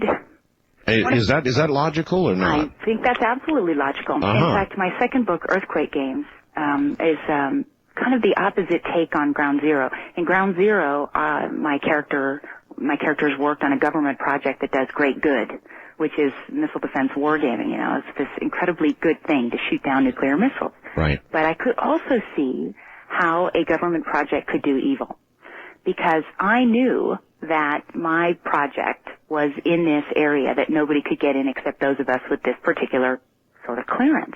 There were buildings on the base in which I worked that I couldn't get into. And Art, believe me, I tried. You I tried? took my hacky sack, I took my lunch bag. Oh, I was just looking for a place to practice hacky sack. Did you really? Oh, yeah. Oh, yeah. Well, in places where they do retina scans to let you in, they're probably not humored by that, huh? They were not amused. But then I was in the club, so to speak. I made it through the retina scan, so they knew I wasn't a bad guy. But no, you cannot come in here and play hacky sack. Even, I'd be in the foyer of the building looking around, thinking, what's going on here? And some big guy had come up and started talking to me, and pretty soon they'd elbow me out of the building. And, it was a game. And it was part of my writing. But it was also because I had started to read extensively about government projects and what they could do. And I realized that, yes, there are government projects that could do things that no one else would know about. And, then I had read that we were using UFO technology in missile defense wargaming, the whole Star Wars thing. We were we were using UFO technology. Well, there were no aliens in my cubicle in my area. But I saw the potential for keeping those sorts of secrets in other areas. So I kind of used that in earthquake games to come up with a project. Do you think it's okay that you have even revealed this tonight? I mean, that they were gaming this? Mm-hmm. Because, see, I have told you we practiced that. I have not told you that they played that scenario, although I suspect it is true, because that was held at a level beyond my own. It's very tantalizing. But yeah, but the fact that it was at a level beyond your own, and you're at nuclear war level, a level beyond, what that suggests, Bonnie, gosh. But but who knows? Nothing I ever saw. Yeah, I know, but again, because it was at a level beyond yours, and I can imagine yours had to be way up there. Yeah, I programmed the silly chessboard. What kind of moves were they making on that chessboard that they wouldn't let me see? Holy! Oh, it was so irritating, but tantalizing. For how long did you enjoy that work before it began to get you? I was a wargamer for about 7 years. 7 years? Yeah. That's a long time. It's a long time in a windowless building, let me tell you. That's right, windowless. Yeah. Were you above ground? Above ground, in a building that was just the most amazing thing. I talked earlier about how the war game center in which I worked was submarine-style doors. Yes. And I used to go into the building while it was being built because I had my hacky sack in my lunch bag.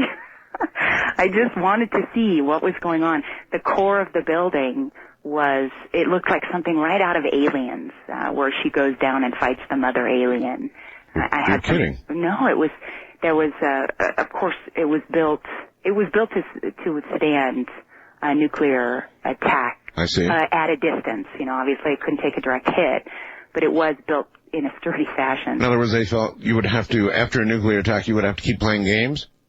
I'm not sure what I'm wondering about the reasoning for that. Sometimes the reasoning escapes me too, really. But the core of the building, where a lot of the equipment was run up and down, was a series of catwalks and girders and the most amazing. It was beautiful. It would be beautiful in an artwork. But the other thing that they did in the capsule where we played war games, essentially, is put an electronic web around it. And I wonder sometimes if they weren't trying to interrupt remote viewing.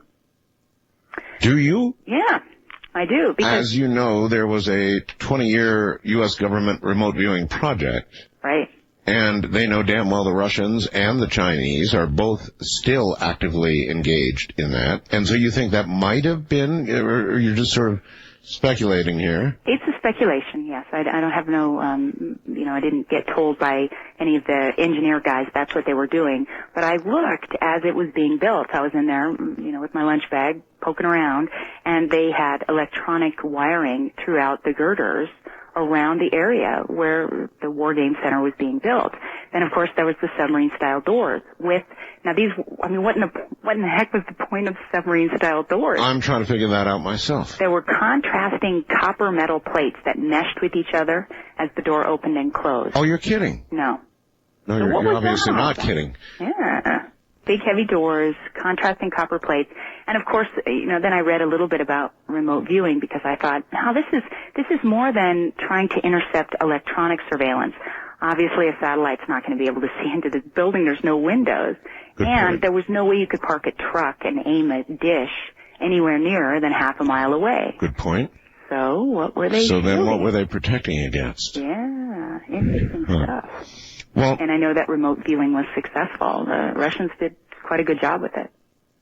That's right. Of all the people that I've interviewed that are on the edge, the remote viewers have long since convinced me. I've interviewed every one of the major ones in the project, every single one of them, and I've long since been a believer in that. Bonnie, hold on, we're at the bottom of the hour. Bonnie Ramthun is my guest. Her books, Earthquake Games and Ground Zero. I've got to read both. I'm going to get both of them, guarantee you. She booked at the last minute, didn't get a chance to get them first.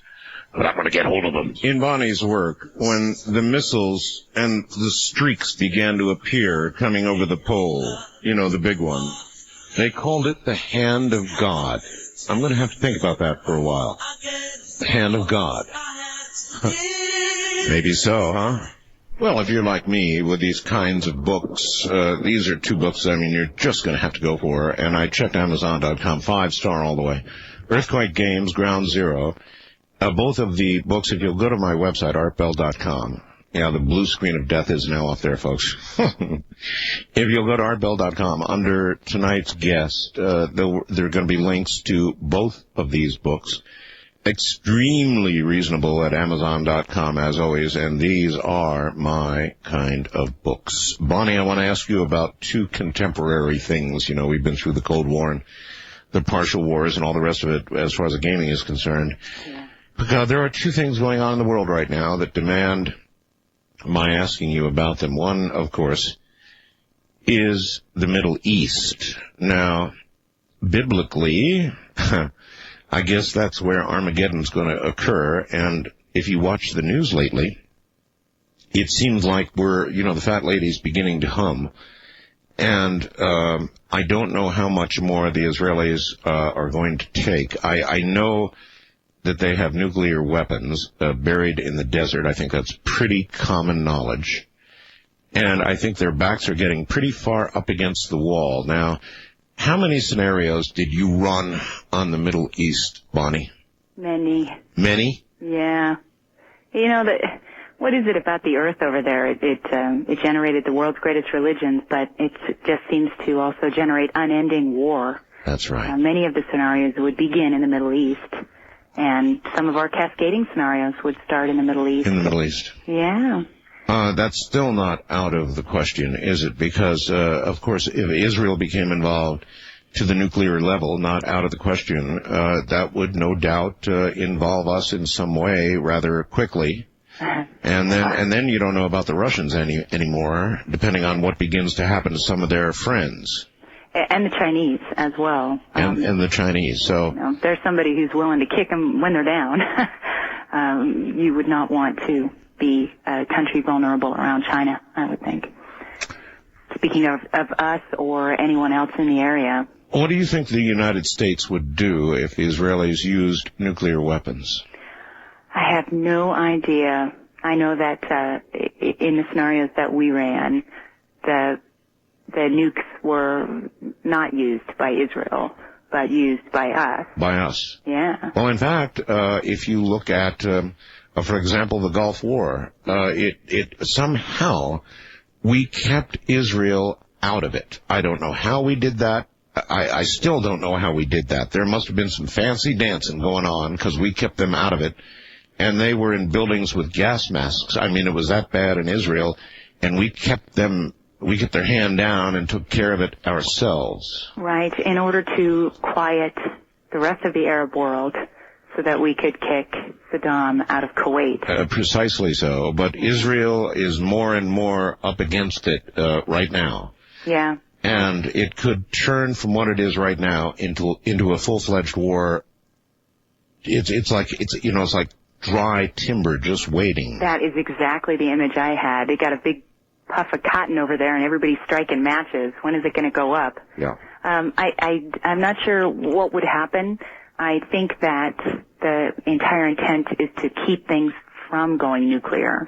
It would be so easy to put a couple of nukes on Saddam Hussein's biological, chemical, and nuclear weapons facilities over there, or just get a good-sized nuke in the general area. And if they say, oh, we didn't have anything there, say, well, look at that big crater. Who knows?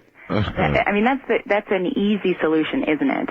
We're not doing that. What we're trying to do is come up with bombs like the thermobaric. Thermobaric, my new favorite bomb, that does not require nuclear weapons to destroy these facilities. So we're really putting forth a great effort here to keep the nukes away, and for good reason. By the way, they're using these daisy cutters and thermobaric bombs in Afghanistan, and it may be completely unrelated, but there sure have been a lot of earthquakes over there lately. Were you noticing that? Believe me, the title of my second book is Earthquake Games. And isn't it interesting that there have been 2 earthquakes in Afghanistan since we went to war there? Yes, I thought it was interesting. Yeah. It's the premise of my book, Earthquake Games, is that the United States government has a Tesla machine, originally designed by Nikola Tesla, which generates a magnetic Earth resonance pulse, which causes a fault line then to vibrate harmonically and sets off an earthquake. Now, I originally got this idea because in 1994... Not really so wild, Bonnie. Not so wild. In 1994, there was an earthquake in Northridge in California. Right. And I heard that all of the National Guard and police were on alert. Prior to the earthquake? Prior to the earthquake. And that was my big gotcha. I thought, oh my goodness, what if they didn't predict it? They caused it. And then I read about, then it all falls into place from there. That in order to prevent major earthquakes, like what happens in places like South America or Turkey or now Afghanistan, you create a smaller earthquake that bleeds that pressure off that fault, so you don't get the killer earthquake. But of course, that kind of power in the hands of a secret government organization is very tempting to turn towards your own purposes. Do you believe that kind of power exists? I believe in the Tesla machine. When I started... So do I. I mean, as we all know, they beat feet right in as soon as Tesla passed and took everything he had away, and they still have it. Under the War Powers Act, they still have it. That's right. I have this great scene in my book where they go into...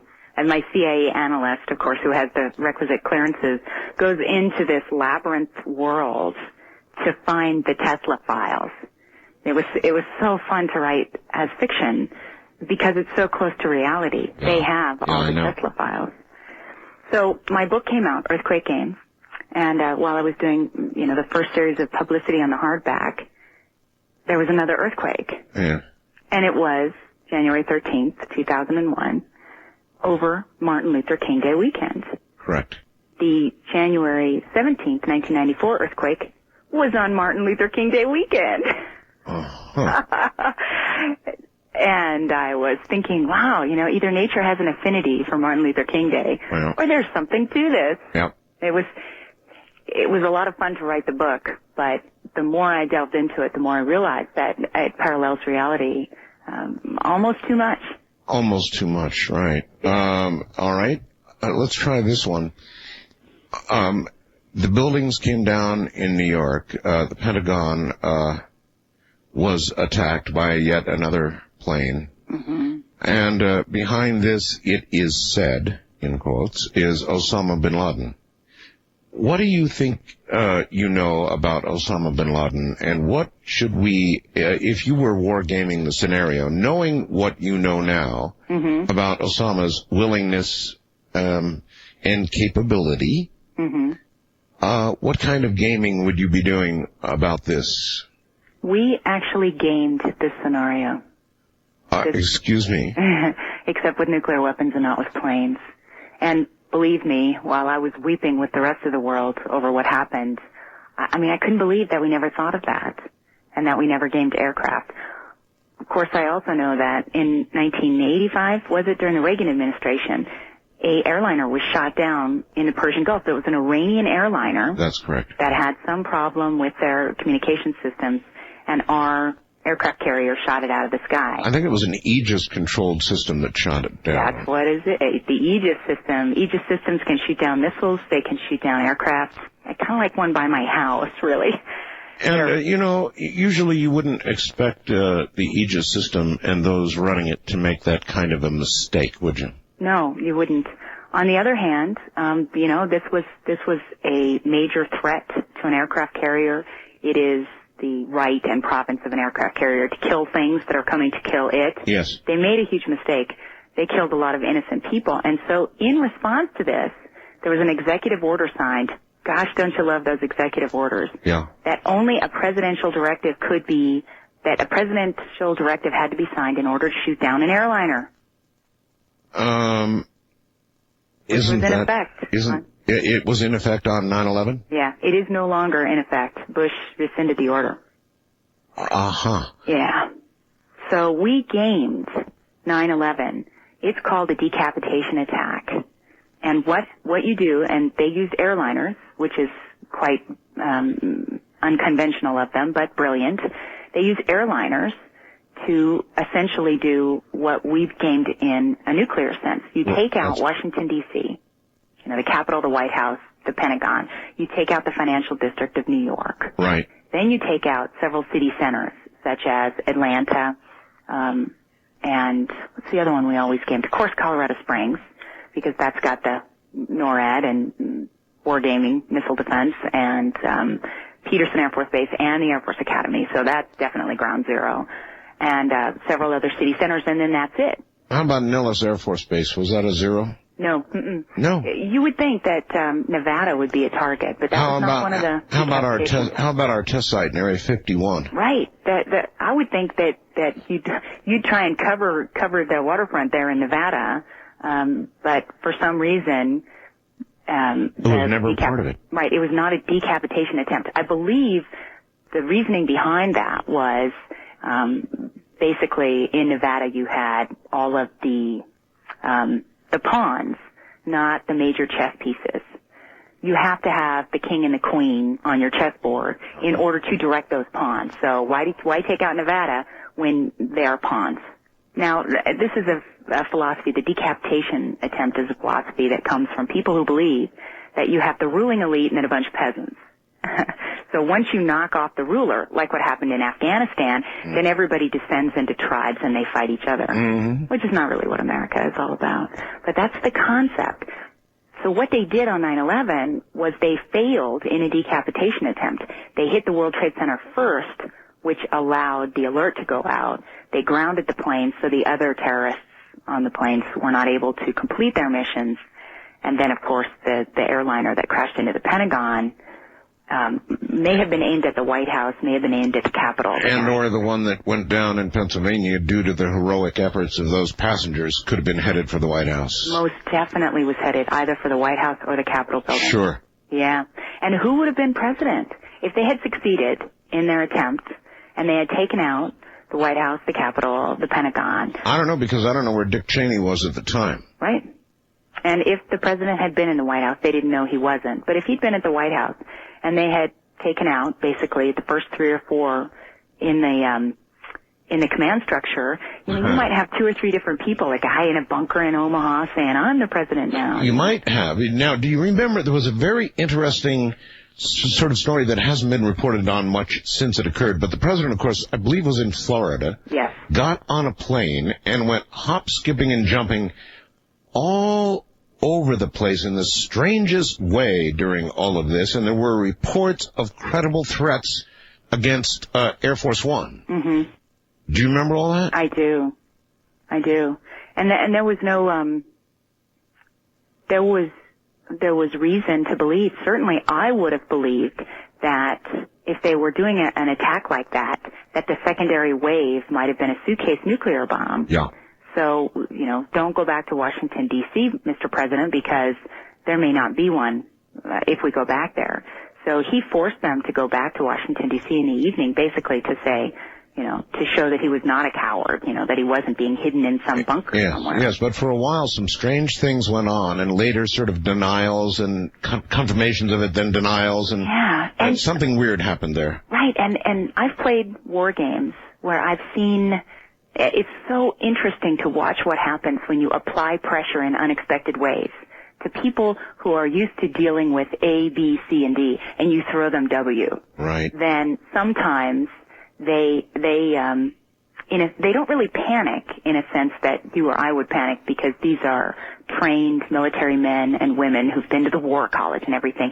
But what they'll do is they'll start throwing, into the mix, they'll start throwing different things, trying to find a solution.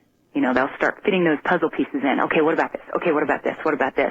And it's pretty frantic. I remember seeing he was a Marine. I love the Marines, and he was just in a purple-faced rage because he was trying to save the Earth, and everything was going wrong, and he couldn't get the proper commands out, and I think something like that must have happened. It was so unexpected that what they were trying to do was say, okay, what about this scenario? What about that scenario? We got to go here. Okay, what about there?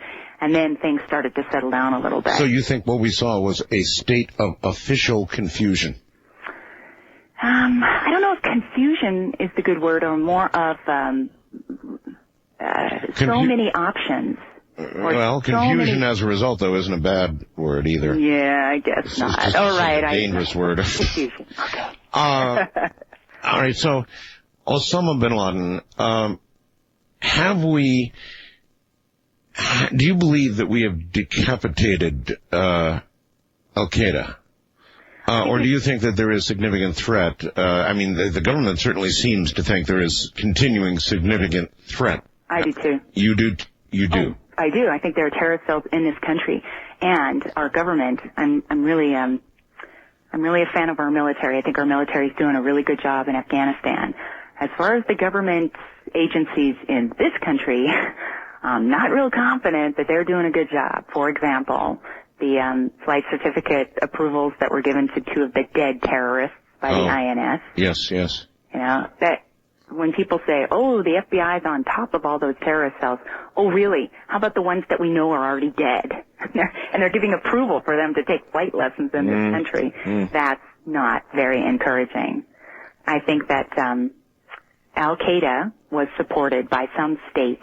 When you get a decapitation attempt, and that's really a point I wanted to make about talking about 9/11 in terms of a military strike. This was not a terrorist strike. This was a classic military maneuver. That does not sound to me like, you know, some whack job in a cave somewhere. And if you were guessing, would you be guessing Iraq, for example? Yes, I would. Although I'm not a big fan. Well, the government obviously must be guessing Iraq as well, because all the signs are pointing toward. Well, when you start hearing about policy changes and you start hearing about, a trifecta of evil or whatever. Yeah, the axis of evil. That was it, the axis of evil. That means that we know something and we're beginning to shape public opinion for what's going to happen. Oh, I think so. And again, my favorite word of the week, thermobaric bomb. They're not dropping that on Afghanistan just for fun. They're checking it out, and a good thing too. To me, really, Art, the thing that scares me most in the world is contemplating something like that loose in the world, and raging. Biological attack is really scary, and in order to stop someone like Saddam from using that, because he will, if he gets a chance, he will use it. No doubt about that, right? Yeah, no, I don't think any doubt about it. Based on what he's already done, if he has the ability to do this. From our point of view, he's absolutely crazy enough to do it. Right. And look what he did to Kuwait. He has proven that he is not of the 21st century. He believes that he can impose his will on other countries. You know, he gassed the Kurds. He sent doctors in to take notes on how far away from the gas canisters the bodies lay. Yeah. You know, he's doing scientific experiments to see how efficiently he can kill. And I think that there's good policy to go in and take him out. I'm not real happy about it. And you know what I'm really frightened about, Art, is not our military guys in the Persian Gulf going after Saddam, because these are guys that are well trained. They've got good equipment. A lot of them have been in this part of the country before. You know, they know the terrain. What I'm nervous about is here in this country. What do you mean? We're targets. We are targets of their terrorist cells. So no, the Iraqi Republican Guard is not going to be able to withstand our Marines. No, of course not. But they believe in fighting war in a different way.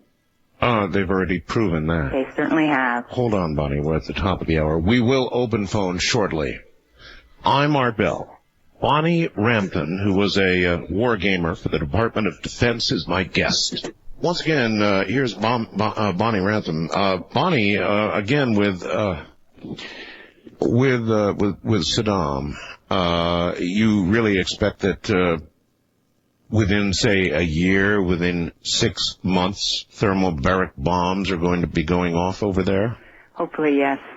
Hopefully, yes. Yeah, I really do. And unless some miracle occurs and somebody gets a nice, he slips in the shower. Slips in the shower. Yeah, well, we've been hoping for that for a long time. Now, I understand why they did not go in and finish the job during the Gulf War, because they wanted to keep Saddam down but not out. They were almost worried about who might come after Saddam, and they were worried about Iran coming in, and, they had a lot of reasons, geopolitical reasons for not finishing the job, I guess, but in retrospect, we really should have gone in there and finished, eh? I think so. But I'm not, again, I'm not aware of all the different reasons that they chose not to do so. And I don't know if we are going to go in again and take care of the job this time. I have hopes. I have suppositions based on playing enough games to know that when you get a bad guy of this magnitude, you don't wait for him to knock more pieces off your side of the board. You have to strike at him. But that doesn't mean that we're going to do so. I hope we do. I think that there's a lot of people who have fears that of what will happen if we do. I'm one of them. No. Yeah. All right. A lot of people want to talk to you, which is not a surprise to me, so let us begin. All right. First-time caller line. You're on the air with Bonnie Ramthun. Hi. Hi, Bonnie. How are you? Hi, I'm fine. My question, and actually I've got a comment first. This nuclear war thing just scares the bejesus out of me. I got a 13-year-old son, and I'm 5 months pregnant right now. And to think what our kids are growing up in, or are going to grow up in, just scares me to death. My question, though, is you had said something about going through the retinal scan. You had said also that you could carry a lunchbox. Was there any special kind of clothing you could wear, anything that you could or could not take into the room with you? No, actually, it was funny because when they would go through our bags, occasionally they would do random checks and go through our bags. At the time, I was a nursing mom. And boy, did they have a difficult time with my breast pump. And the poor guards were so, embarrassed. And I said, I'm sorry, guys, but this is just what I have to do. So, right. we would get our bags searched, and occasionally they would come up with something interesting like that. I would like to say, though, Tesla technology. Right. Secret, super secret. Mother technology. And the other thing, too, is I think our children are growing up in a much more safer world than we did. Do you really? I do. I mean, I wonder about that. The old MAD scenario, which you don't believe in, I sort of always did. I thought, gee, that's what kept nuclear war away, was the fact that we would destroy, so it's suicidal. It exactly is right. And I'm not saying that I didn't believe in it. Yeah, but that world is essentially crumbled right now, Bonnie, and what we're left with is, for example, the Palestinians are now blowing themselves up on a regular basis. I don't know, 6 days now, 6 of them or whatever it is. It's been every single day. Now, what if other groups begin to adopt that that kind of strategy? And the reason I say that is because it is either hard or even impossible to stop anyone willing to give their life to take yours. Yes, that's true. But it is a terrible thing that is going on right now. But in the macro sense, in the earth-wide sense, you're not destroying, let's say, the very last wild tiger because India and Pakistan nuke each other. You're not destroying habitat that people can live in. You're destroying people and you're creating war. But no more war than was waged in World War II or World War I, or when the Romans took on the Brits in Gladiator. This is battle of a kind that does not have the potential to destroy this earth. That's right. And that's more of a comfort. I think that the chances of planet-wide destruction are less now than they have ever been, and that's a good thing. Yes, but destruction still on a massive level is obviously not only possible, but just occurred. So yes, most definitely. Okay. Onward. Wildcard line, you are on the air with Bonnie Ramthun. Hi. Hi, how you doing? Hi, Bonnie. It's Bob from Los Angeles. Hi, Bob. Hi. I was just wondering, quick things. I've worked in defense a little bit in some weird categories. I was wondering, have you ever met some guys? They call them CIA, but they're real tall individuals, men. They look very healthy and good looking. Have you ever met these individuals? I had some CIA guys brief me occasionally, me and the members of my team. Really? And, oh yeah, we had the CIA in there. And I would love to think of the CIA as being tall, good-looking guys, but they were real boobs. I'm sorry. Boobs? And that's just the word I have to use for them. I didn't like them. They were arrogant. They had this attitude that they knew everything, and I just didn't like those guys at all. But they were neither tall, good-looking, nor particularly intelligent. The guys that we dealt with were always tall and came in, and whenever they communicated, they got face-to-face with each other, and they whispered to each other. Do you guys do that same thing, too? Nope, that didn't happen to me. But the CIA is a big organization, big-time guys. So you would characterize them as arrogant boobs? Arrogant boobs. Now, did you only have a very small sampling of CIA interaction, or were you able to observe a disproportionate number of boobs? My statistical sampling of boobs was very small. Very small. Hopefully there was a large cadre of very brilliant, smart, intelligent, good-looking guys and ladies out there, but I never met them. At least intelligent. That's right. East of the Rockies, you're on the air with Bonnie Ramthun. Hi. Hello. Yeah. This is Doug. I'm in Tennessee. Hey, Doug. And my question for Bonnie is, in your expert opinion, is Oak Ridge, are they doing anything that still makes them a viable target? I don't believe so. Mm-mm. Although in a large-scale attack, yes, Oak Ridge would definitely take a hit. But we don't really see those kind of large-scale attacks happening anymore. You would see more of the major sites. Again, as in Nevada, you don't knock over the ponds. You just try and take out the major chess pieces. Very, very relieving for you and I, sir. Yes, thank you. Not so relieving for the financial centers, like New York. Yeah. The political capital, Washington, of course. These are still viable targets even in today's environment, yes? Most definitely. And places like Los Angeles and San Francisco, who are essentially representative of the goodness of our country and the tolerance and what these Islamo-fascists consider to be the decadence of our country. Particularly egregious areas. Right, for them. And yet they still went for the eastern targets. Yes, because Los Angeles would be a secondary, a second-tier hit, a cosmetic hit, a hit against America's spirit. What they were trying to do, I believe, was a military hit, which was decapitation. We always had these great terms in wargaming. And so, really, the hope of decapitation is that, again, so much confusion reigns that, as you pointed out, you get people in bunkers, in mountains, declaring themselves president, that sort of thing. Right. And look at what happened to Afghanistan. That's not out of, it's not unreasonable that it could be that bad here? I don't believe so, that it could be that bad here. But I'm an optimist. You might have detected that. I can hear that in your voice, yes. I'm more of an optimist than some. You wouldn't think that kind of work would turn you into an optimist. Quite to the contrary. You would think it would, I don't know, I would think you'd get, what's the right word? What am I searching for? I think you would get, jaded or cynical.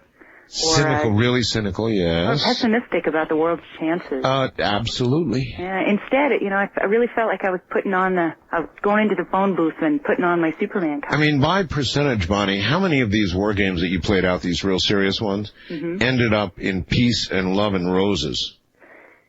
It's, if you think of it as a bell curve or a curve, like a stock market curve, you start out losing most of your games, and then you start winning. And then you plateau out. So only the most serious situations descend into really nuclear strikes, succeeding in landing and killing people. Most of the scenarios that we played, once we got I'm trying to think of a phrase that is not scatological in reference. Once we got our manure in a group, we started winning these battles without a nuclear weapon hitting the ground.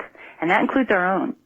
So, yeah, it was pretty optimistic after a while. And the occasional scenario would be run where that wouldn't happen. But I was going to ask, are there ways that we could win with first use of a nuclear weapon in a situation like, for example, Iraq? Suppose we didn't have the thermobaric bomb, or suppose it's not considered an appropriate response to something that might yet occur, there would be certain political pressure to use the ultimate weapon, to use nuclear weapons, wouldn't there?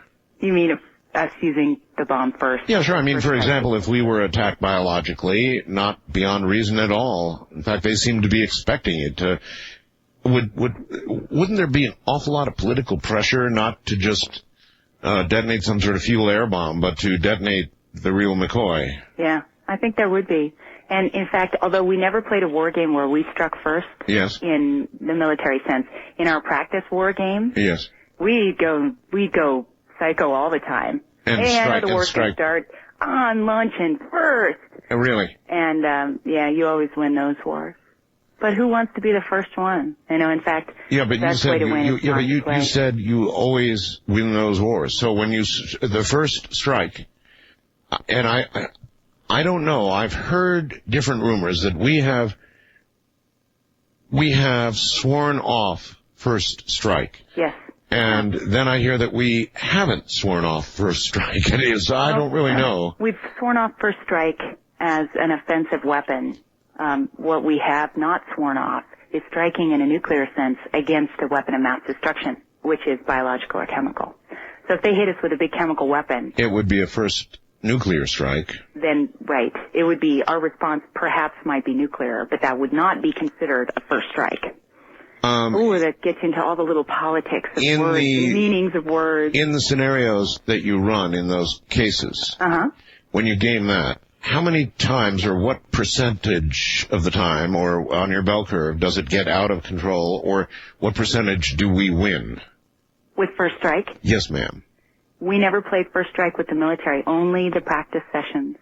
And it's very important because it's very well known that, we do not have in our options first strike. Yeah, but in other words, I would like to know if we're attacked biologically and we do first strike with nuclear weapons, say at Iraq, what kind of result there would be or might be. Well, bad for the people in Baghdad, let's put it that way.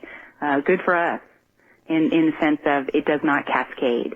In a situation like that, when you're dealing with a rogue state, China looks the other way, Russia looks the other way, and even though there's been support from both those countries, towards Iraq, that's the cascading doesn't happen in the case where you've got some kind of biological weapon loose on the earth. China doesn't want that, and Russia doesn't want that any more than we do. All right, Bonnie, even though Russia is now what it is, and that's something different than when it was the Soviet Union, they are now watching us build the generation of space-based defense weapons. And ground-based. And ground-based. And there's certainly a line of thinking that, your weapons are about to be made, your situation is going to be made academic and moot because you can't hit this other country with these weapons. So there comes a sort of a strange point where you have to make a decision to either use them or lose them. Oh, interesting point. Yes, and one that I would imagine you've gamed. That other countries have a missile defense system as well. What if you have a country that can't afford it? Like Russia can't afford it, really? Right. Yeah, and that's the point where, do you trust your government or not? Do you trust your government to have the ultimate weapon and a missile defense system, and therefore to be able to say, I don't know, all the beautiful Russian women come over here or we're going to nuke you? Yeah. You would hope that our government wouldn't do that, and so far in our history, we haven't. We had our time of empire where we went out and conquered territory. But still, if we build this, there is going to come that interesting moment where the Russians, which still, after all, do pay attention to things, are going to say, look, if this goes any further at all, our weapons are useless. We either use them now or... I see. Yeah. Right. Well, who's to say it isn't already built, Art? West of the Rockies, you're on the air with Bonnie Ramthun. Hi. Hi, that would be me? That would be you, sir. Hi, everybody. I have a brief comment and a question and then a comment if I don't run too long. I have been basically pointed at the future my entire lifetime, in my late 40s now. ever since I was the Geiger counter monitor in the 6th grade. In Southern California, when we were doing these pathetic duck and cover exercises under our desks. Oh, yes, I did that. And I had to find a small, needle head of radium salts with the Geiger counter just to see if we could do it. And raised in a Christian household, and so I was raised on nuclear war and apocalypse my whole teens. And everything I have heard tonight seems like absolute kids play. How so, sir? Everything I've heard seems absolutely like sandbox stuff. How so? So that leads to my question. Okay. Maybe I'll get the comment after that. Maybe. What is your assessment, Bonnie, of the white plague scenario? White plague. Yeah. Is that Frank Herbert's book? Right. Regarding making women sterile? Is that the... Well, the concept that a rogue, genius-level molecular biologist could change the face of humanity alone. Yeah, don't we always teeter on the edge of disaster? There have been many disasters of many kinds that have swept the world. That's one of them. I'm an optimist. I think that we face these things as they come. The white plague scenario saying that one rogue scientist would do what? Bonnie. Okay. It's and I haven't read the book actually. It's that he creates some sort of plague that makes all women sterile. All women. So therefore, that's the end of the human race. That would be the end of the human race, wouldn't it? Yeah. Okay. Bonnie, hold on. Lots more people out there for you. He didn't get to the comment, but it was an interesting question. All human women sterile.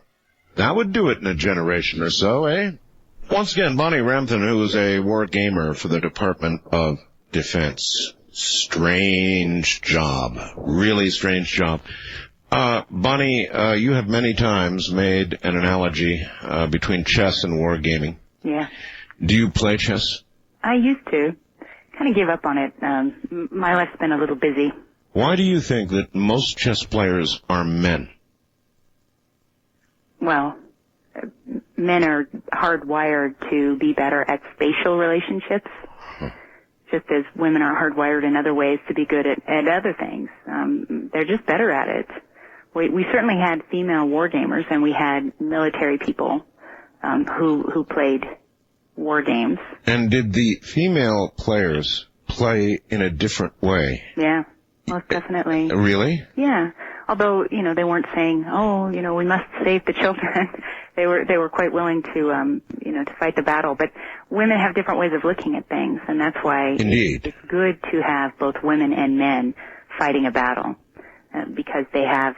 Although I'm not a big believer of having them on the battlefield carrying guns, for example, because it's sort of physical strength requirement out there in the field. But as far as the mental capabilities go, you need that dichotomy. You need both men and women looking at the same problem together. So then that's what parenting is all about. So right? then would you or would you not be comfortable with a woman president in charge of the football? Ah, what an interesting question that is. I tried. As long as it was me. That's an interesting evasion of an answer. It would depend on the woman, really. I wouldn't mind if Margaret Thatcher was reincarnated as a younger woman and became the president. She was brilliant and strong and moral and all those things. But there are women I would not care to see with the football in any way. All right. West of the Rockies, you're on the air with Bonnie. Hello. Good evening. I had a question for you and your guest. Yes. March 9th, in the front page of the San Francisco Chronicle, there was an article on polio vaccinations that were given between 1955 and 1963. Yeah, I took one of those. Okay, all right. Oh, I'm so sorry, man. I understand they do understand to know where the territories are, but the potential, if you look at the article and give it any veracity, and they're pretty good, Fred Hutchinson Cancer Center and University of Texas said that 42 to 43% of up to 30 million people vaccinated in that time period would potentially have non-Hodgkin's lymphoma. Now, if that's about 12.9 million people potentially. If that doesn't play into the same scenario from just possibly our own blunder. I don't know what else. I wondered if your guest was all aware right. of it. Well, let me convert that unhappy little scenario to a question. Bonnie, when you play war games, usually you're dealing with intentional acts. Right. Did you ever game unintentional accidents? Yes. Release of this or that, or, kind of what the man was talking about? Yes, actually one of the most interesting war games we played was one where some eco-terrorists took over a missile silo and launched, hoping to launch at Washington, D.C., but the twist, which I thought was really amusing, was the missile was misfired and headed towards Seattle. It was going to take out the grunge movement. Not Seattle. Yes, Seattle. Usually, in most war games, I have been entirely depressed to see Las Vegas usually be the first target. In massive attacks, that's one target. Seattle's always a target because of Boeing. Yeah, Boeing, yeah. But Microsoft. This was a complete accident that was happening. They were intending to launch at Washington, D.C. and ended up aiming the thing at Seattle. And here's a missile that's targeted or not targeted by all of our systems because it's a friendly. And that's right. We had to. The first time we played that, Seattle was toast. And then we figured out a way to save Seattle?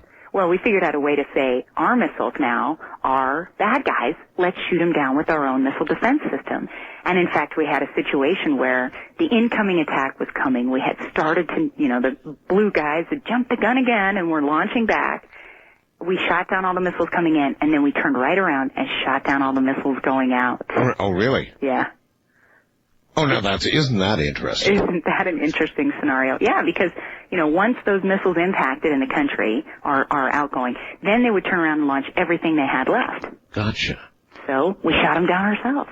To stop it? Yes, to stop the war. You may remember a movie in which Moscow was destroyed, essentially by accident, mm-hmm. and then New York was destroyed to prevent what otherwise would have occurred. Right, it was a sacrifice play. That's right. Oh, I just hated that. First time caller line, you're on the air with Bonnie Ramthun. Hi.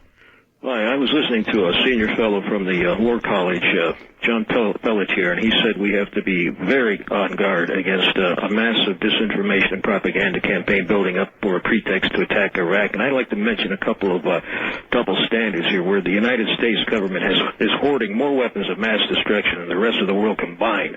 It's used them and others to kill millions of people around the world, from Hiroshima to Vietnam to Iraq. It has is making now terrorist nuclear threats against 7 countries. It supports and has installed death squad regimes around the world, and it refuses to allow weapons inspectors into the United States ever. Yeah, but sir, aside from all that, we're pretty nice guys. Well, yeah, if you consider killing hundreds of thousands of people in Iraq, that hasn't done absolutely nothing to us, and yet we turn around and hypocritically say that. No, slow down.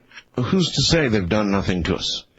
How do you know they weren't behind Osama bin Laden's recent action? Well, how do you know that? As a matter of fact, they hate each other. Anyone who knows that they absolutely hate each other, and Osama bin Laden has been involved in Well, whether or not I don't know whether they hate each other, but the fact of the matter is they have common goals. That would be our eradication. They're building weapons of mass destruction in Iraq as fast as they can. They're underground. We all know it. I'm sorry, but I don't buy into that man's line of reasening. However, and I'm not a disinformation plant or anything. I don't get paid by the government. I have trouble buying stocks. If I were disinformation, wouldn't I be getting lots of money? I'm an independent citizen, and in fact, I worked as a war gamer with the idea in mind that I would face whatever I had to face if there was something evil going on. Mm-hmm. I got those clearances, and if they were going to show me something that was harmful to America, I was going to expose it. So I'm on the side of the good guys here. Yeah, I mean, some of what he says in some ways is true. We are an aggressive country in a lot of ways. I mean, we have been involved in a lot of wars. I like to think on the good side. but we indeed have been involved, and we are sort of a warrior-like people here in the U.S. Would you agree with that? Yeah, only in the sense that we're the biggest kid on the block, and everybody always tries to bloody our nose. That's right. And sometimes you just have to keep them from punching you out. Exactly. Wildcard line, you're on the air with Bonnie Ramthun. Hi. That me? That's you. Yeah, your question was just a quick observation. Obviously, Bonnie is very articulate, probably with a genius level IQ, but I can't help but wonder, Bonnie, I wonder if you took it into consideration. I mean, you had people like, of course, recently Robert Hansen, the counterintelligence FBI. You had CIA mold. You had John Walker, naval code clerk, who was actually in the chain of command, communications command for the National Command Authority between them and the Ohio-class boat. I mean, as you look at all these things, you talk about we'd shoot their missiles down if they went for Los Angeles. Man, we don't have any capacity to be shooting any incoming missiles down, and you should well know it. Well, all right, now hold it right there. Now, we did another test the other day with a launch from Vandenberg, in which we did, in fact, successfully shoot down a missile that we fired, so we knew where it was coming from and all the rest of it, but we did. Now, the statement he made, or the challenge he gave you, was that we have no defense whatsoever to stop a missile aimed, say, at Los Angeles. True or false? False. False. Put a carrier in the bay and turn on the Aegis missile defense. Assuming that you know it's coming, or that you can get a carrier in place fast enough after a launch, yes? Right. And if it was a submarine launching against Los Angeles, which the Chinese have threatened, right, there's not going to be much of a way to stop that in time, is there? Unless we have ground-based interceptors. And I don't know that we have ground-based interceptors, but I don't know that we don't. So I've been out of the game here for a while. I hope they've been working hard while I've been gone. Yeah. East of the Rockies, you're on the air with Bonnie. Good morning. Good morning, Art. How are you? I'm all right, sir. Where are you? I'm in Omaha. What I'm assuming might be another ground zero. Would it be, Bonnie? Well, it sure once was. It sure was once. I have a curiosity question. I hope they'll be spilling the beans, but as far as protecting ourselves, did they consider our bodies of water upstream from dams as a potential critical site to protect? I think they are protecting them right now. Well, I just want, because considering what goes, look at all what could be taken out from downstream to create a lot of havoc. Right. Poisoning the water supplies is the most definite terrorist threat. The other thing, an interesting sidebar to that is when September 11th happened, my brother was coming to the mountains. He was hunting, and he came home, and they had shut down one bore of the Eisenhower Tunnel with tanks. Now, where were those tanks? Yeah. I mean, I drive through the Eisenhower Tunnel occasionally. I've never seen tanks, and they were there within hours of the attack. That's a good point. Yeah, they closed down one bore so that so if there was a terrorist bomb, then there would still be one tunnel that would survive. I've traveled through that, and it's quite a lengthy tunnel. It takes a period of time to get through there, so, I mean, it could definitely go ahead and trap a lot of vehicles if it wasn't protected too closely either. Right, and really disrupt commerce. Sure, if you absolutely. could take it out. Now, the question is, how did they get the tanks there so quickly? They got the tanks there so quickly because they'd already thought of it. They deemed it already. All right, one plug? Yes. The CC Radio Plus? Sure. Only got 2 words, totally complete. I know. It's a whale of a machine. I know. Have a good morning. 7-3 Art. Thank you very much. Take care. Yeah, it certainly is. West of the Rockies, you're on the air with Bonnie Ramthun. Hi. No, I didn't press the button. Now you're on there, I think. Hello? Art? Yes. Hey, this is Ron from Portland, Oregon. Yes, Ron. Hey, I and people that I know are completely convinced that there is foreign troop activity in the United States. Is there any kind of a confirmation on that, or what?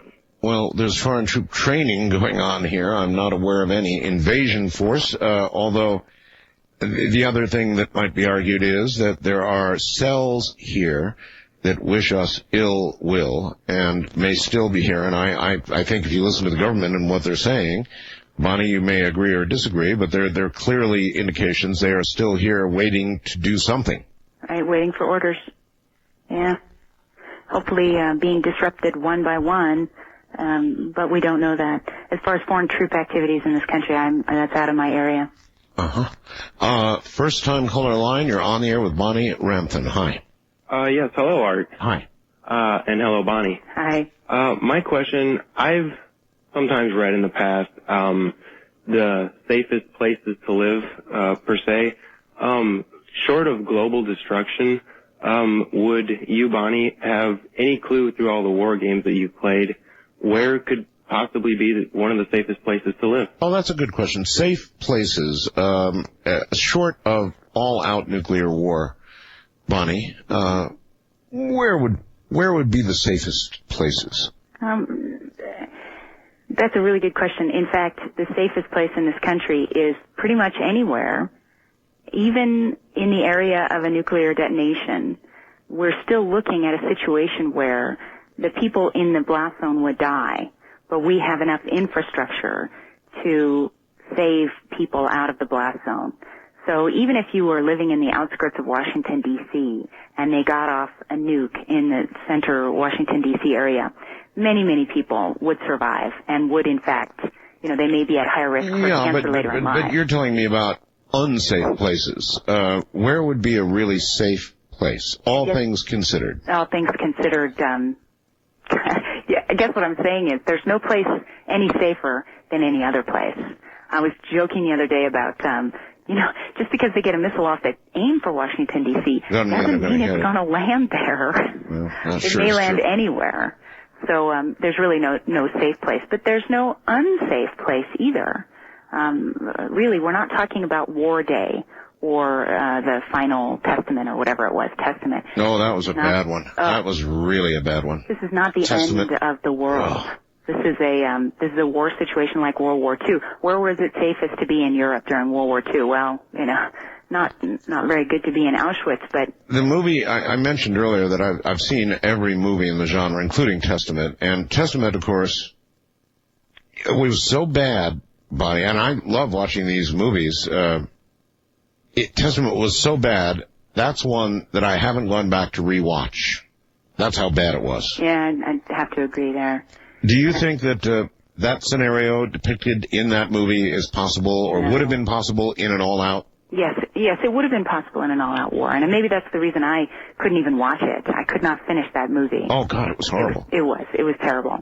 But that kind of situation is something that people are afraid of because they were raised with this 70s diet of a nuclear destruction, nuclear winter, nothing left on Earth but cockroaches. That's right. Right, and we're not looking at that situation. We're looking at a bad, dirty bomb that goes off and kills people, and then, we recover and go on.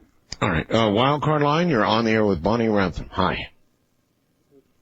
Okay, and I'm on a cell phone. I know you hate that. Where are you? I'm calling from, if it's okay, I'll just give a general area, the Omaha area. Okay. Because I'm also a police officer, so I've missed quite a bit of the show tonight. So, I see. And that's why I don't want to say exactly where, in case one of my supervisors is listening. Okay. But Bonnie, what if there is some sort of attack from Iraq and we attack back, and you brought up the cascading effect? What possibility do you see that cascading out of control if we do use these new thermo-type bombs? I don't think that we would see a cascade effect in those situations. You really see a cascading effect where you're going into countries, not our country, but some other countries like India and Pakistan or China and Russia attacking each other. What do they call that? The bear and the dragon. Or again in the Middle East now, you've got to consider a possibility, Bonnie, that Israel, yeah. There's always Israel, and if we were to move heavily against Iraq, there's no guarantee that Israel would not be attacked by any number of countries. Right. And then the cascading effect, I suppose, all goes right back into place? It goes right back into play. Although I think we're looking at a World War II situation rather than a World War III. Again, not the end of the world nuclear destruction, but more like a massive war. Not a good scenario anyway, but not the end of the world. Mm-hmm. Let's try and squeeze one more in. West of the Rockies, you're on the air with Bonnie Ramthun. Hi. Just me? That's you. Hey, this is Ramadan here on Spaceship Earth. Yes. I wanted to ask her about the Tesla thing. You think that was a good metaphor what you said, the hand of God. Do you think that God may be having a hand in all this? You think there might be a lot of synchronicity to all this? I'm a Christian. I believe God's looking over me at all times, and I pray very hard all the time. So I'm hoping he's looking out for us. That metaphor you used when the streaks were coming over the Arctic Circle toward us, the hand of God. The hand of God. Why call it the hand of God? We created these weapons, and then in this scenario, they were being used against us to destroy us. It just seemed like an appropriate symbol, the hand of God. Yes, I guess. Your books are available nationwide. Your two books, Earthquake Games and Ground Zero, I assume in bookstores generally across America, certainly on Amazon.com, where they give real good deals. Yeah. So, listen, what can I say? Thank you so very much for being here tonight. You've lived up to everything that I hoped that you would be. Thanks so much, Art. It was great. Let's do it again sometime, all right? Yes. Okay, thank you, and good night. Good night. Always wanted to interview somebody like Bonnie. Oh, my. This one will give you nightmares for a while. I know it will me. From the high desert, just across from Area 51, the real high desert, I'm Art Bell. Good night.